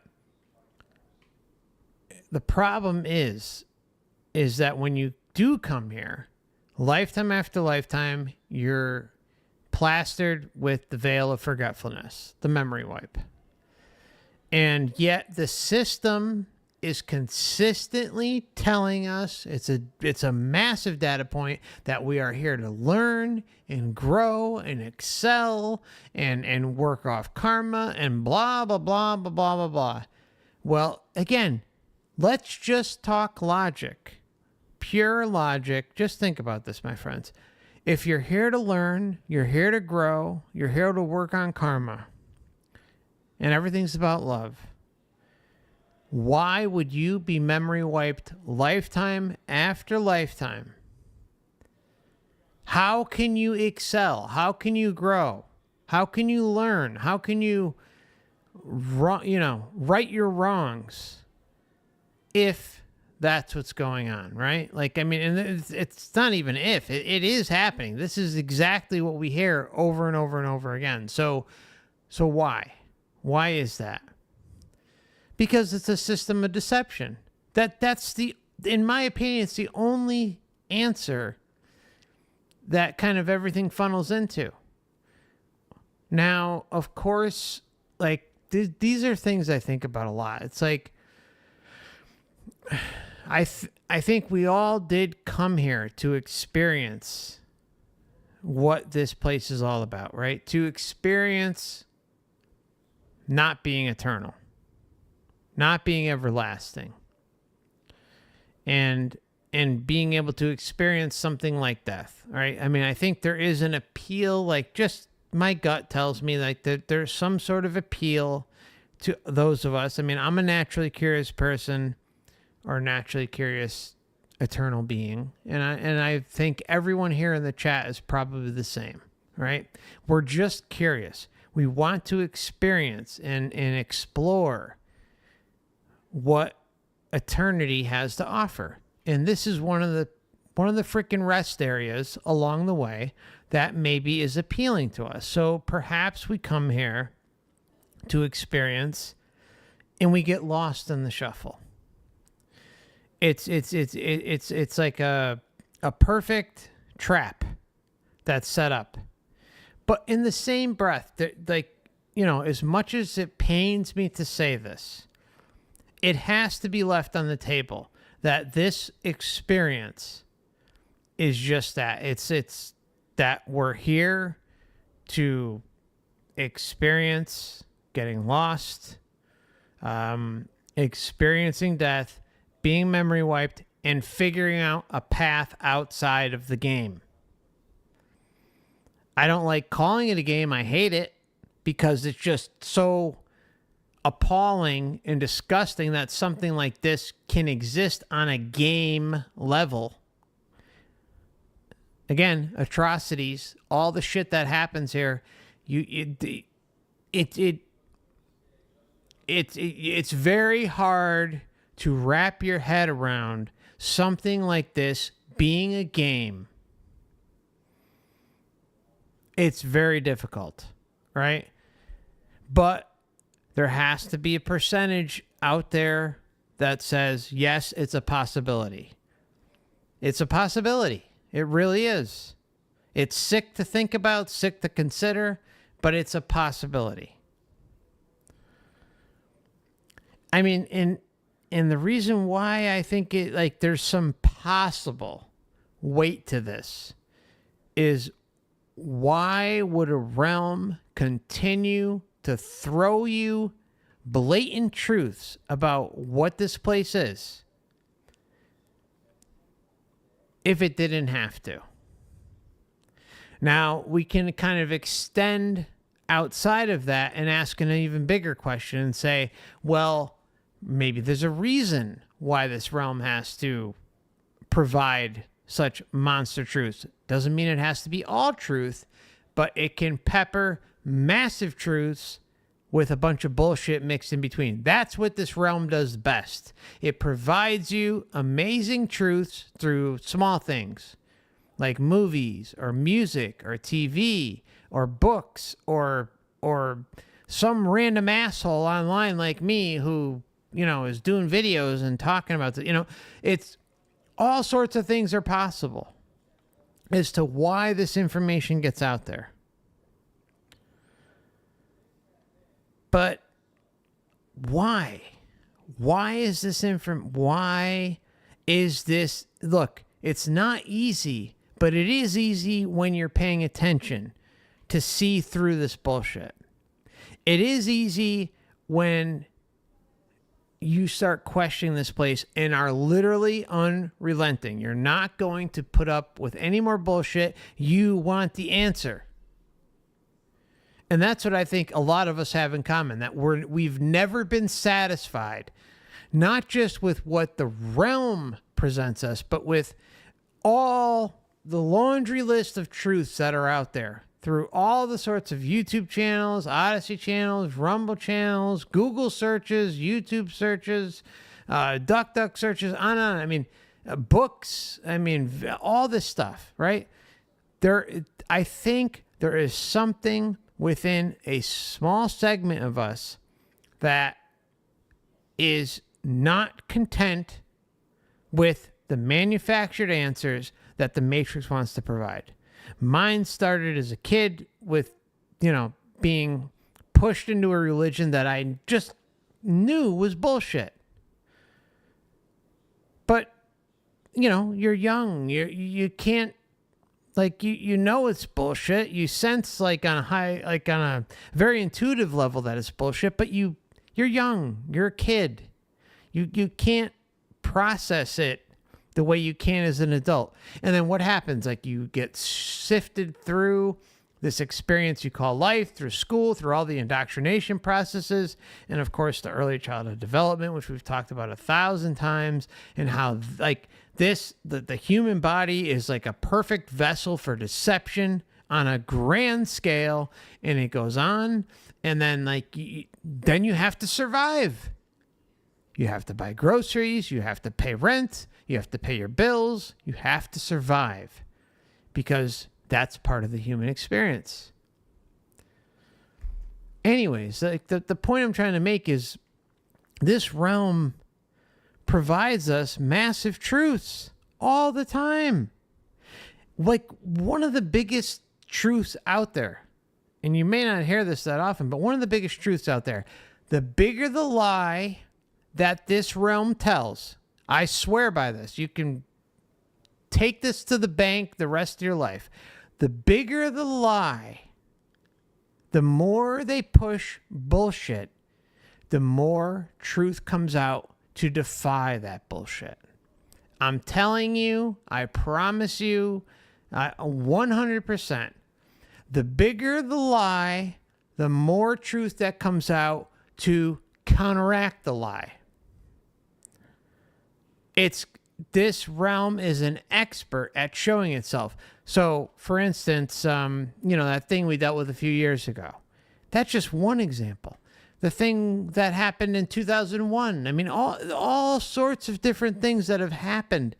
The bigger, the more impact, the more it's on the hive mind consciousness, the bigger the truth bombs are that come out. It's just like the system. It has no choice. It's like it has to happen.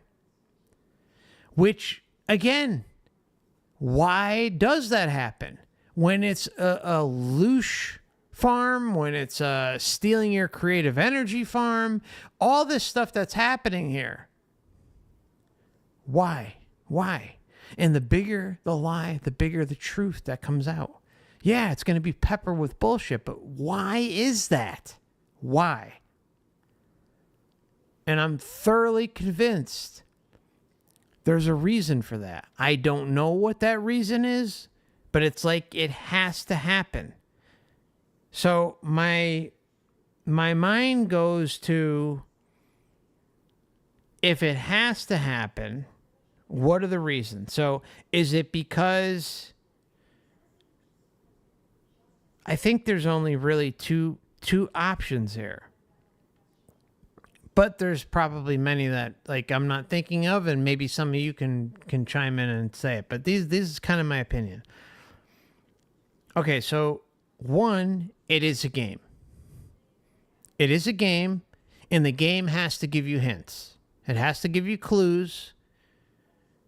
And whether you discern those clues and see through the bullshit, that's up to you.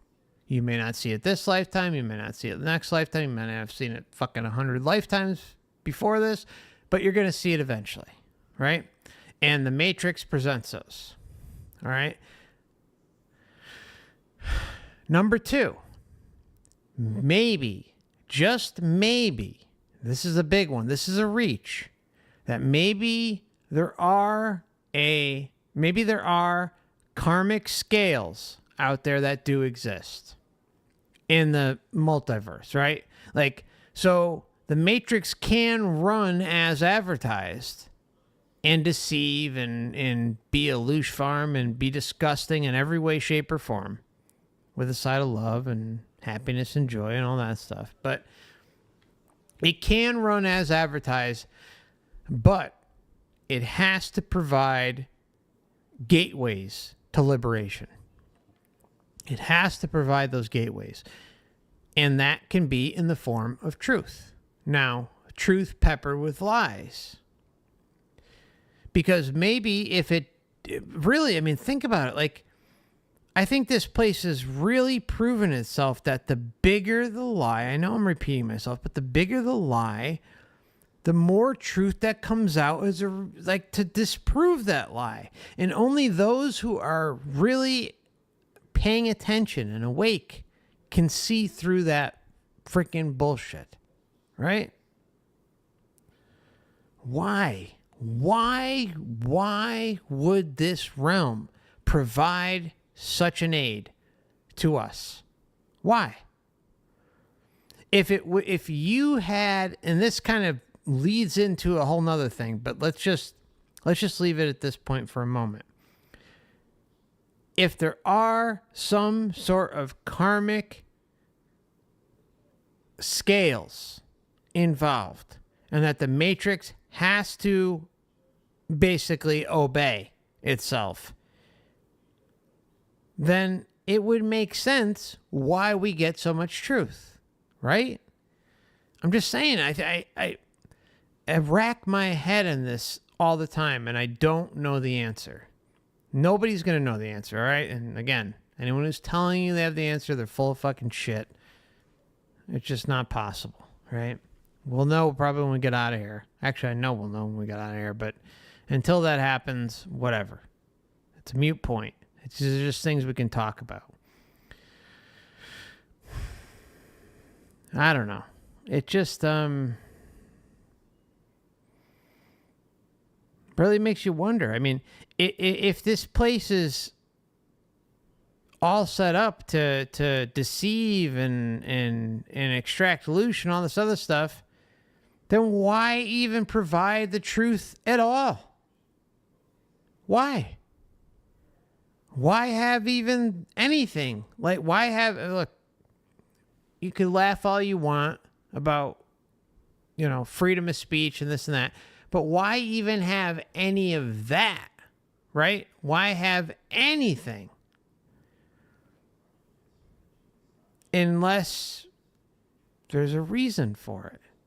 If it's some big master plan to keep us here, which I think it is, why offer the truths? Like, see, these are the things that go through my head and like make you wonder, why provide truth? There's no reason to provide it. So there's something going on there. I don't know what it is, but there's something going on there. So anyways, make of it what you will. There's no answer. It's just something to think about because it's a big thing, but we won't have the answer until we're out of here. It drives me crazy.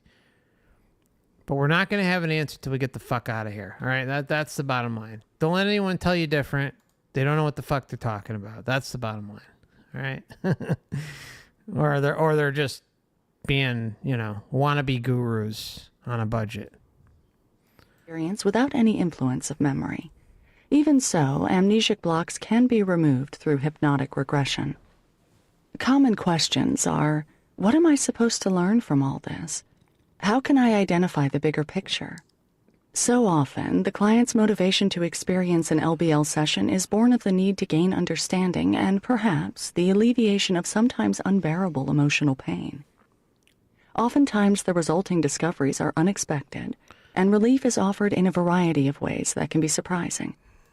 The following deeply moving account clearly demonstrates how such understanding, when combined with the power of forgiveness, can transform a life of suffering into one of serenity.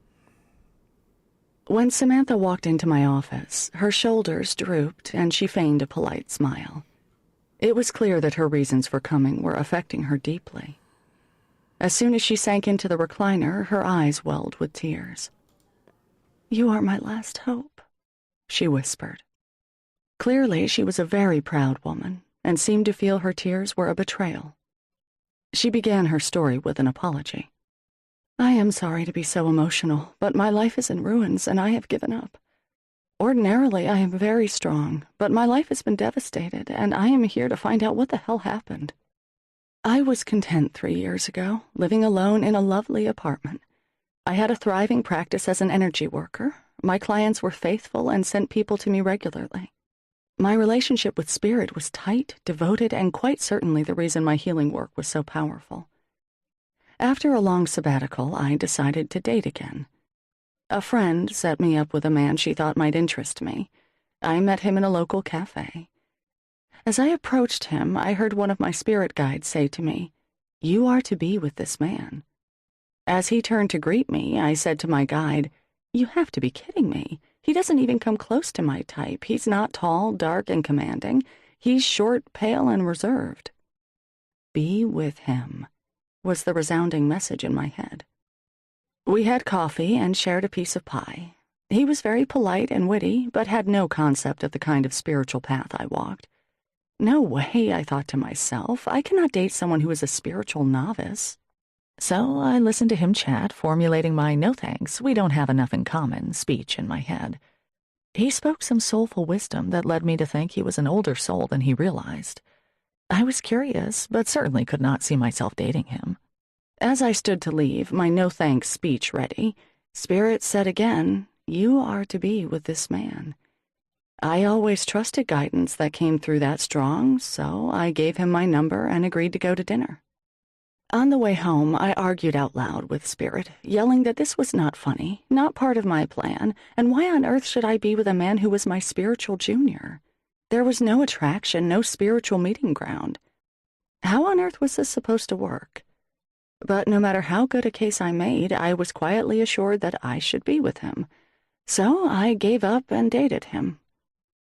Within a month, we were deeply in love, and in 6 months, we were discussing marriage. He was fascinated with my spiritual nature and absorbed my teachings like a sponge. He began to talk to crystals, although he'd laugh and shrug his shoulders in doubt. 9 months into the relationship, we were house hunting, making our plans for a future. And then one lovely Indian summer day, he announced he no longer loved me and would not see me anymore. I was crushed with disbelief. And when I asked him why, he could not say specifically. He just knew he couldn't continue and did not want to lead me on. Editor's note. When spirit is used in this way, it refers to the subject's personal spirit guide. Note that as this story progresses, the subject refers to guides in the plural.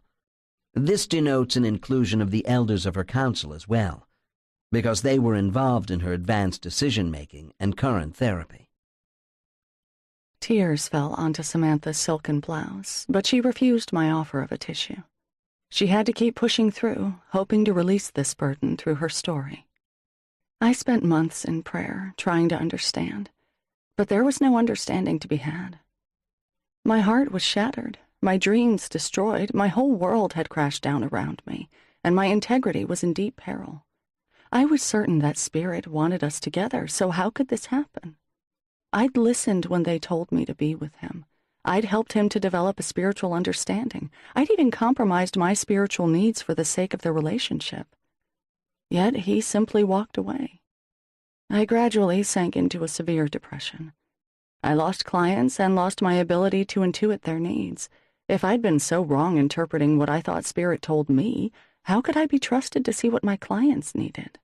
My anger toward Spirit turned to apathy, and I gave up on even caring. I closed my practice, moved to a new city, and tried to start over. But honestly, it has been 2 years now, and I still cry every night. I have no joy, no interest in anything. I cannot pray. I feel completely betrayed by my guides. If my guides are all-knowing, how could they have set me up for this? Exactly. So, I need to use this Life Between Lives session to find out what happened. If he is my soulmate, as I thought my guides said. I need to find out what happened.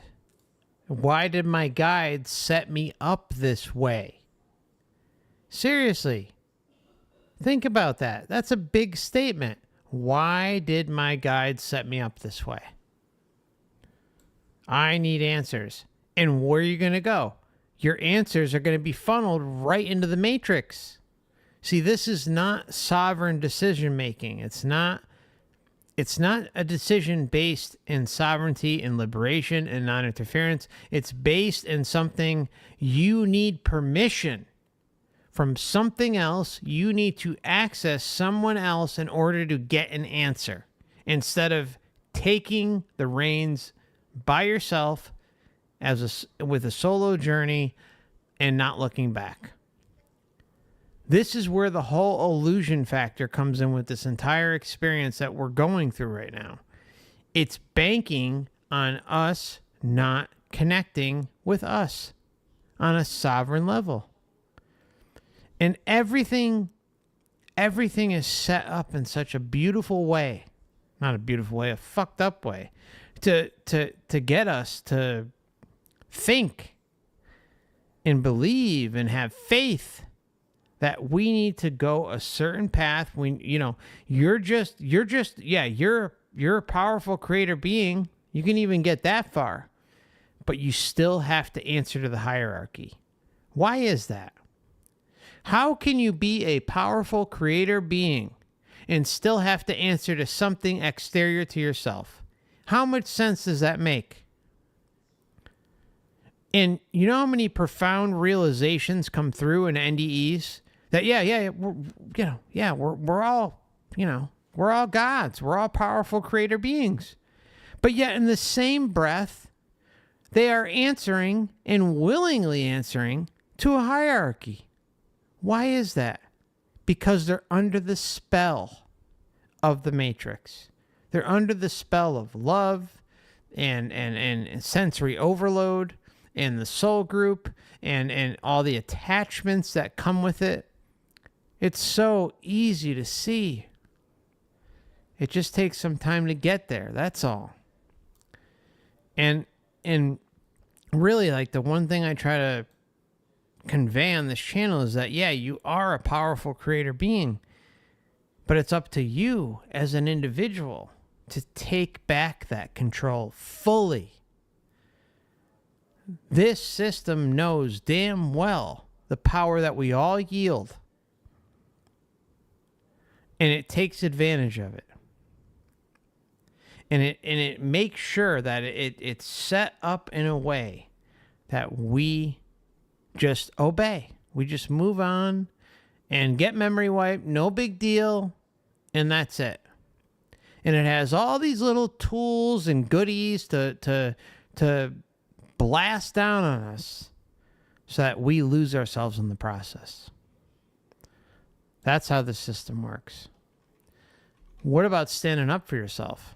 That's it. Again, if I'm wrong, if we're all wrong, so what?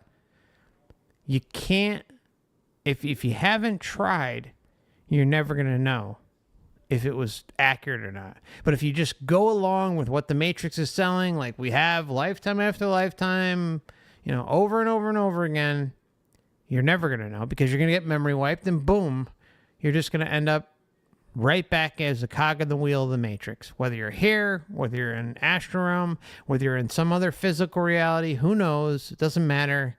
Too bad, so sad. This is the problem. It's like, why the blind trust? Why the blind trust in someone like Jesus, Buddha, Muhammad, the creator, God, source, everything's about love. Why blindly trust something where you came from it and ended up here? That is clearly the opposition to almost all of that. That's the problem. It's right in front of our face. We just gotta see it. That's all. We just gotta get there to see it. Needs. If I'd been so wrong interpreting what I thought Spirit told me, how could I be trusted to see what my clients needed?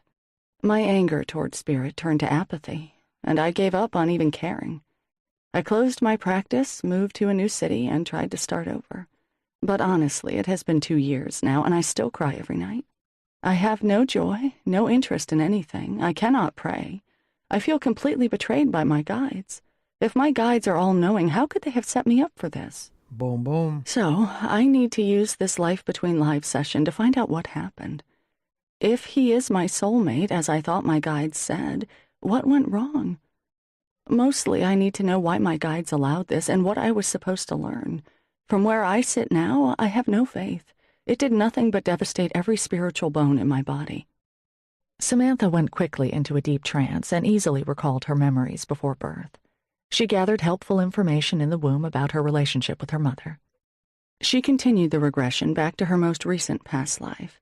She saw herself as an Indian scout who was ambushed by soldiers and remarked that it felt stunningly familiar. We moved to her death experience. She found that her spirit left the body moments before the death and so did not experience the pain of death. As she rose into the spirit world, she felt a moment of grace, a moment of freedom that was obvious as she relaxed deeper. She knew where she was going and had no need for a guide to escort her. She remembered her agenda and went straight to her soul group. There were 12 souls in her group, and they all had blue auras. She was not surprised that they were an advanced group of souls. She first met with her ex-husband and wept as she recalled their agreements and why their relationship had to end. They had come together mainly to bring the children into the world. There was no agreement about love. She forgave him and herself for all the years of trying to make the marriage work. She exclaimed, "No wonder we had a love-hate relationship," as she realized that he was the soldier who had killed her in the last life. She met another former lover and understood their contract was to raise each other's consciousness. She met her dearest friend and several other people who had been instrumental in her life and recalled their agreements. She saw 2 people in her group without faces. Her best friend laughed and said, "Oh, we haven't met them yet. It is a surprise yet to be." She looked around her group, but she could not find the man who had broken her heart. She looked at the groups next to hers, but he was not there either. She decided to step outside her group and look around. Way off in the distance, she saw him. He was waving his arms above his head as if signaling for a rescue plane. She walked over, and they met in a cloud-like space with no definition. Editor's note. Community dynamics within and between soul groups is a significant aspect of the afterlife experience. In this case, Samantha has connected with a soul from another, much younger cluster group to work on a mutual contract for one life. "What happened?" she asked with desperation in her voice. He took her hand. All right, I'm sorry to interrupt here, but this is an interesting moment because we do see it in his other books. We do see it in other practitioners who extract cases out of clients. And I've talked about it quite a few times on the channel where there are, like, you have your main soul group and then there are like these extended soul groups, and it's not as common for you to kind of intertwine with them or trail off into those, like, with each other, I guess, when you come down here. That's the best way to put it. So you come down here and there's kind of like a lack of familiarity, but you're still kind of working towards the same goal that the Matrix provided. Now, I don't know what's up with that, but part of me wonders the reason for that happening is because perhaps you're getting bored. Perhaps you're getting sick of repeating certain experiences with the same soul group. Whatever the reason is, the Matrix, for some reason, feels the need to connect you with somebody else outside of your soul group, with another soul group, for however many lifetimes. Whether it's just a one-off or what have you, I don't know. But it happens. And that's it's a data point. It's out there. It happens. It's not necessarily common, but it's something that does occur. So keep that in mind when you're doing your own research, because really, I think it's suspicious. I really do. Why? Why the crossover? If you have like a core group of individuals that you're working with, aka your soul group, and you come down here and you're working with them, why do you need an exterior entity or being from another soul group to further your progress? And who knows how many lifetimes you've already dedicated to that experience, right? Like, to try and aid you, and then some schmuck just comes in from another soul group. Why? Something's off there. I don't know what it is. I can't put my finger on it, but it's awfully suspicious. For one life. "What happened?" she asked with desperation in her voice. He took her hand. "Don't you remember?" he said quite lovingly. I am in a group of very young souls. No one in my group is ready to wake up. I was looking for someone to help me because I thought I was ready to Waking give up in the consciousness a Matrix. try. When I waved and called out, you heard me and stepped out of your group to meet with me. Oh, that's right. I remember now, she said. He continued, you said that you were going to be a light worker this time and that it would serve your purpose to assist me. I said I needed assistance, so it was a perfect match. But what happened? She said. I thought we were in love. I thought we would grow old together. Sweetie, he said as he squeezed her hand. That was not part of our agreement. I said I was ready to try to wake up. I never agreed I would actually do it. I only agreed to try. You knew the possibility existed that I would not follow through. You said you were okay with that. Oh, my, she said in a soft voice. I remember now. I agreed to help you. And this was your first attempt to wake up, so you needed someone to guide you. My purpose is to help people to understand their divine self, so helping you seemed like it was in line with my soul purpose. A perfect match, as you said. Her brow wrinkled as she continued. I have to tell you that my life is in chaos. I don't trust my guides or myself anymore.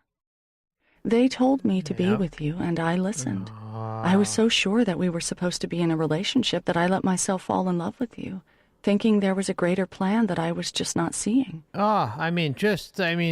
Really, you're getting massive truth bombs in this experience. Massive. I don't want to trust anything. I don't want to bank on anything. I don't know who to trust. I don't know what to do. You're hearing it plain as day from an experiencer who's been through this shit. It's just right in front of our face. The deception. Right here. She's questioning it, doesn't know what the hell is going on, and is trying to make sense of it. You. My purpose is to help people to understand their divine self, so helping you seemed like it was in line with my soul purpose. A perfect match, as you said. Her brow wrinkled as she continued. I have to tell you that my life is in chaos. I don't trust my guides or myself anymore. They told me to be with you, and I listened. I was so sure that we were supposed to be in a relationship that I let myself fall in love with you, thinking there was a greater plan that I was just not seeing. I was absolutely devastated when you left. It's a greater plan that I was not seeing. I had changed seeing. My whole life to be with you. How could you just turn your emotions off like that? We were talking marriage, for God's sake. What happened? Think back, he said. What exactly did your guides tell you when you met me? Be with him, they said. Be with him. Her face softened as she worked to remember. They did not say for how long, and now that I think of it, they did not even define what that meant. My heart was lonely when I met you, so I assumed it meant a love relationship. But we never agreed to fall in love. I see now that was my human self wanting love and security. Yes, he said. I did love you, but it was in the moment. We were clear about that. Marriage was something we thought we were supposed to do with the feelings we were having. But that is not why we were together. You were showing me how to wake up, but I was not ready. Cold-blooded. Cold-blooded. Frankly, even if I had been successful in awakening, I think I would have moved on. You were my teacher, my helper, not my soulmate. Oh. Please know that I never meant to hurt you. I thought I was ready to wake up, but I got scared. That's so dirty. Spiritual enlightenment would have required me to drastically change my whole life, and my soul is just not that evolved. I guess I will have to wait until the next life and try it again. Please forgive me for any pain my choice caused you. They embraced as beings of light do, and in that embrace Samantha allowed her pain to dissolve and her hurt to be replaced by the understanding of their contract. Tears fell from her face as she said to him, I forgive you, and I wish you happiness. Samantha then visited her council of elders. She entered through a hall of light. The walls were transparent and extended up into forever. The floor was a path of light. Pillars marked the entrance to the inner chamber. Editor's note. Regarding council settings, listeners may wonder why earthly structures such as libraries, classrooms, temples, etc. appear in spiritual visualizations of the afterlife. Because the answer is simple. The continuity of familiarity. It's why do all these things appear that we can relate to and connect with on Earth in the afterlife? Why is that? Again, it's this ridiculous, limited thinking, but it's also like a trigger to make us familiar with our surroundings. It's a comfort tool. It's a way for the Matrix to take things down a level and say, hey, you remember that? Like, see, you're familiar with libraries and Greco-Roman architecture and all this stuff back on Earth. Well, guess what? Here it is in the afterlife, behind door number 2. See, it's incredible. This is how this place works. I mean, the deception is right in our face. It's right there. But whether we choose to see it or not, like we live in a time where we have access to all this information. It's like really like the perfect timing to be here. And I think most of us who chose to come here this lifetime at this time did it for a reason. That's just my gut feeling. I don't know whether it's true or not, but I really feel that way. Like, we're here at the perfect time where we have access to so much information. Why is that? Why is that? I think it's to just be able to disseminate the utter bullshit that this place continues to peddle. Again, my opinion, but it really does seem that way. Why are we all here? I think we're here to see it through and to say this is our last time. Because souls from Earth associate the function of such ethereal spaces with earthly buildings that seem to them to have roughly the same purpose. The similarity between such client descriptions is uncanny. Thus, a council chamber is rather like a holy temple in the minds of many clients, with references to domed ceilings, marble floors, multicolored light illuminations, and so forth, that are associated with feelings of awe as the soul enters this space for their evaluations. Enters this space for this evaluation. Marbled floors, dome ceilings, everything that you're familiar with. Again, the continuity of familiarity, it's something you're going to connect with within your essence, because this is how the Matrix sets it up. As the soul enters this space for their evaluations. Her guides wore robes of white, and white and blue color streamed up from inside the robes, illuminating their heads. There were 3 elders, and she knew they all thought as one. The elder in the center began to speak to her telepathically. You have done well to forgive. This is one of the keys in your soul evolution. Editor's note. Regarding colors of the elders, the robes of these wise beings can be of varied colors, depending on their high level of advancement and expertise in certain areas of soul development. Souls often see white, dark blue, and especially purple, the color of deep wisdom. She felt as if her heart were more open than she'd ever experienced. The energy of forgiveness swirled through her mind, and she realized it was a major part of her life purpose. She recalled the times she had succeeded and failed at forgiveness. She saw that this latest experience was perhaps the hardest. The elder spoke. Your agreement states that you chose to be of service.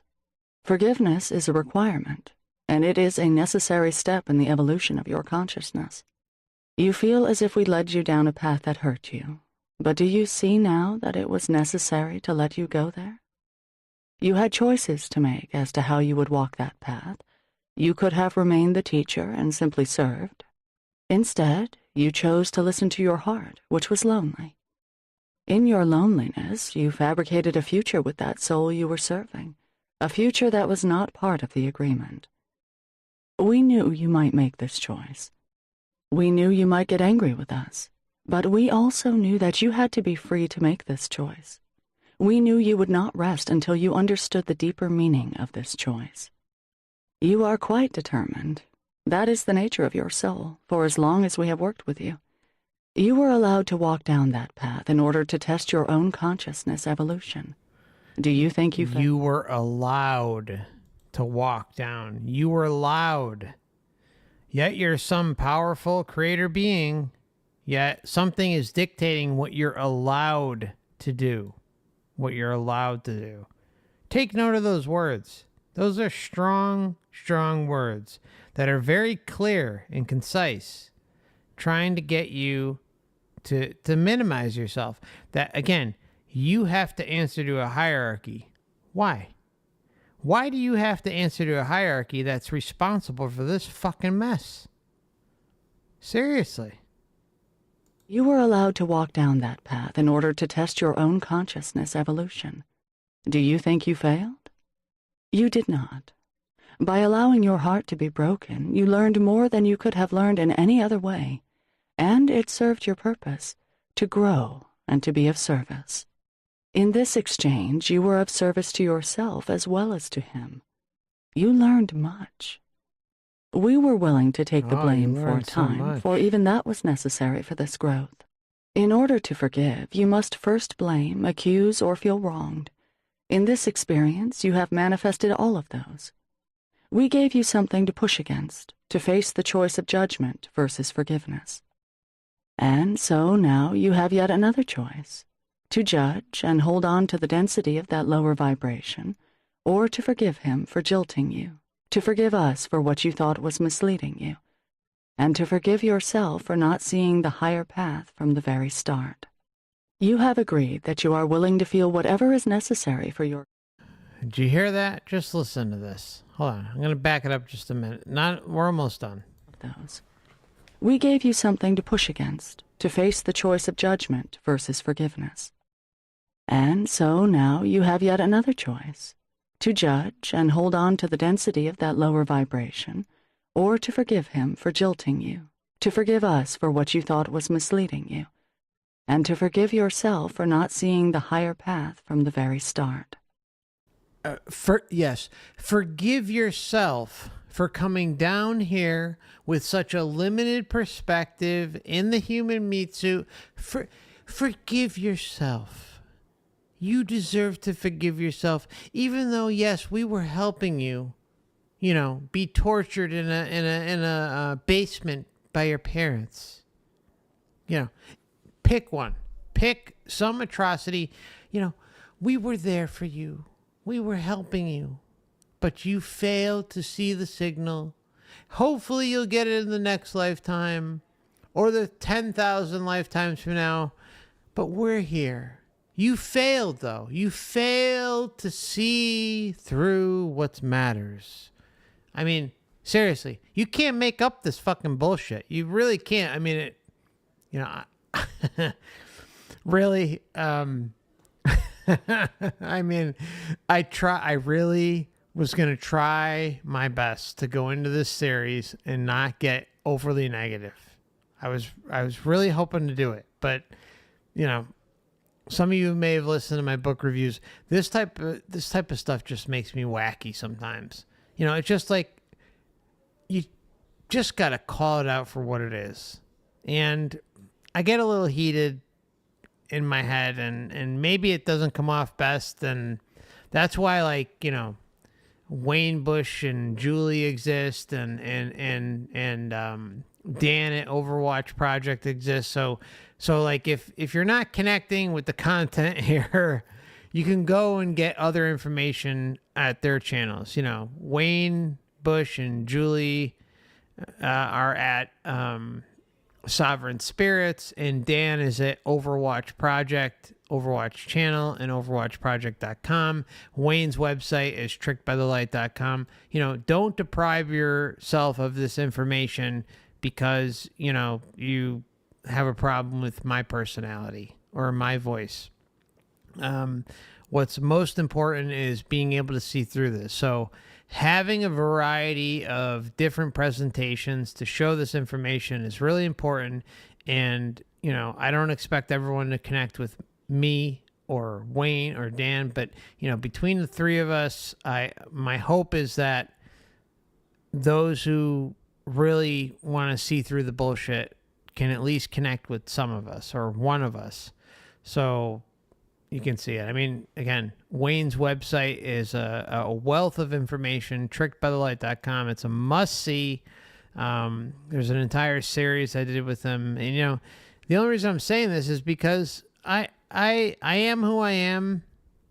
I don't hold back. I swear. I tell it like it is. And I know it's not for everybody.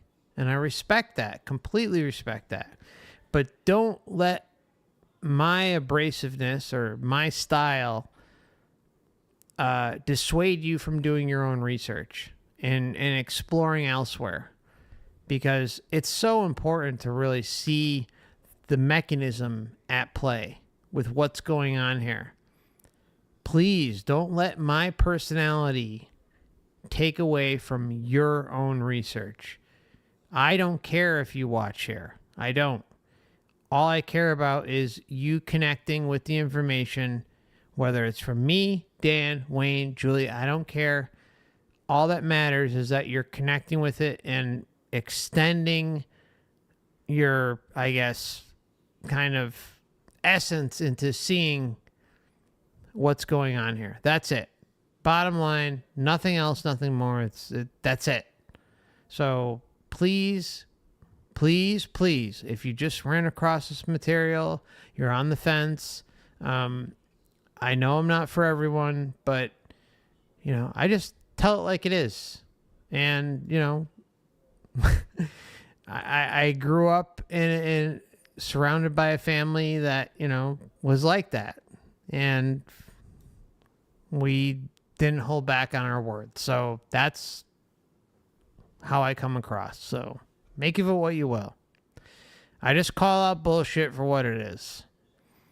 I don't sugarcoat anything and try to, convince you of bullshit. It's just like, this is what I see, this is what I think, take it or leave it. To feel whatever is necessary for your growth. We allow you to create that in very intense ways. Your heart seems to need a path of intense lessons, so we support you as you learn. There was no right or wrong choice. Each choice you have made has led you to the same critical crossroad, the opportunity to forgive. So tell us, how do you think you did with this choice? Are you in need of more understanding? Samantha smiled and told them she understood completely. Yeah, you need more understanding. They bowed to her and encouraged her to remember her strength. She thanked them for their grace, realizing that her soul work required her to use all the resources available. What better way to learn to forgive than to put your heart out there to be broken? When she looked at this lesson with the understanding of her immortal soul, she realized how brilliant the plan was, and even more pain melted from her. Her session was complete. She had received the answers she sought. The forgiveness that took place during that session was remarkable. A year later, Samantha reports that her practice is thriving again and her work is better than ever. Her sense of judgment and blame has been altered drastically. She no longer reacts to the emotions of the moment in the same way. She now looks for the gold that is not obvious. She is able to help others see that blame keeps them from seeing their lessons and that their hearts are trying to grow away from judgment. By removing judgment from her mind, she is now able to clearly see that each person is following a divine plan, and she is now in service to help others be open to seeing that plan for themselves. Her heart remains open, and she now welcomes opportunities to understand that forgiveness is a loving teacher. She has begun dating again, no longer attached to the happily ever after fairy tale that always got in her way. Samantha now lives in the moment. Happiness is a choice, and forgiveness is her chariot.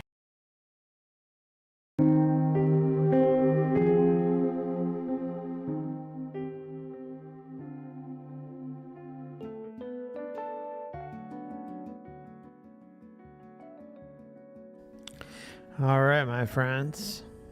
So, thank you for joining in part 3 of the Michael Newton cover to cover series. Appreciate all of you. I'm going to be heading over to the Truth in Gaming channel. I'm gonna pop on some Witcher 3. It'll be a casual stream, nothing major. I don't remember where we're headed in the game, but in my opinion, it's the best game of all time. So feel free to join me if you'd like. You can see that in the pinned comment on Odysee YouTube. I also popped in Rumble in the chat. So we'll be starting about 10 minutes from the conclusion of this stream. So probably be, actually the stream time is probably pretty good. About 12:30 a.m. Eastern Standard Time. I'll probably be around there for about an hour or so. And get some gaming in. So feel free to head on over there if you'd like. And also would appreciate if you can hit the like button if you found some value in the content tonight. And also sharing it, commenting if you found some value. And so take care of yourselves. May see you tomorrow, the 19th, or the 20th, which is what we have scheduled already. So take care of yourselves and look forward to seeing you soon.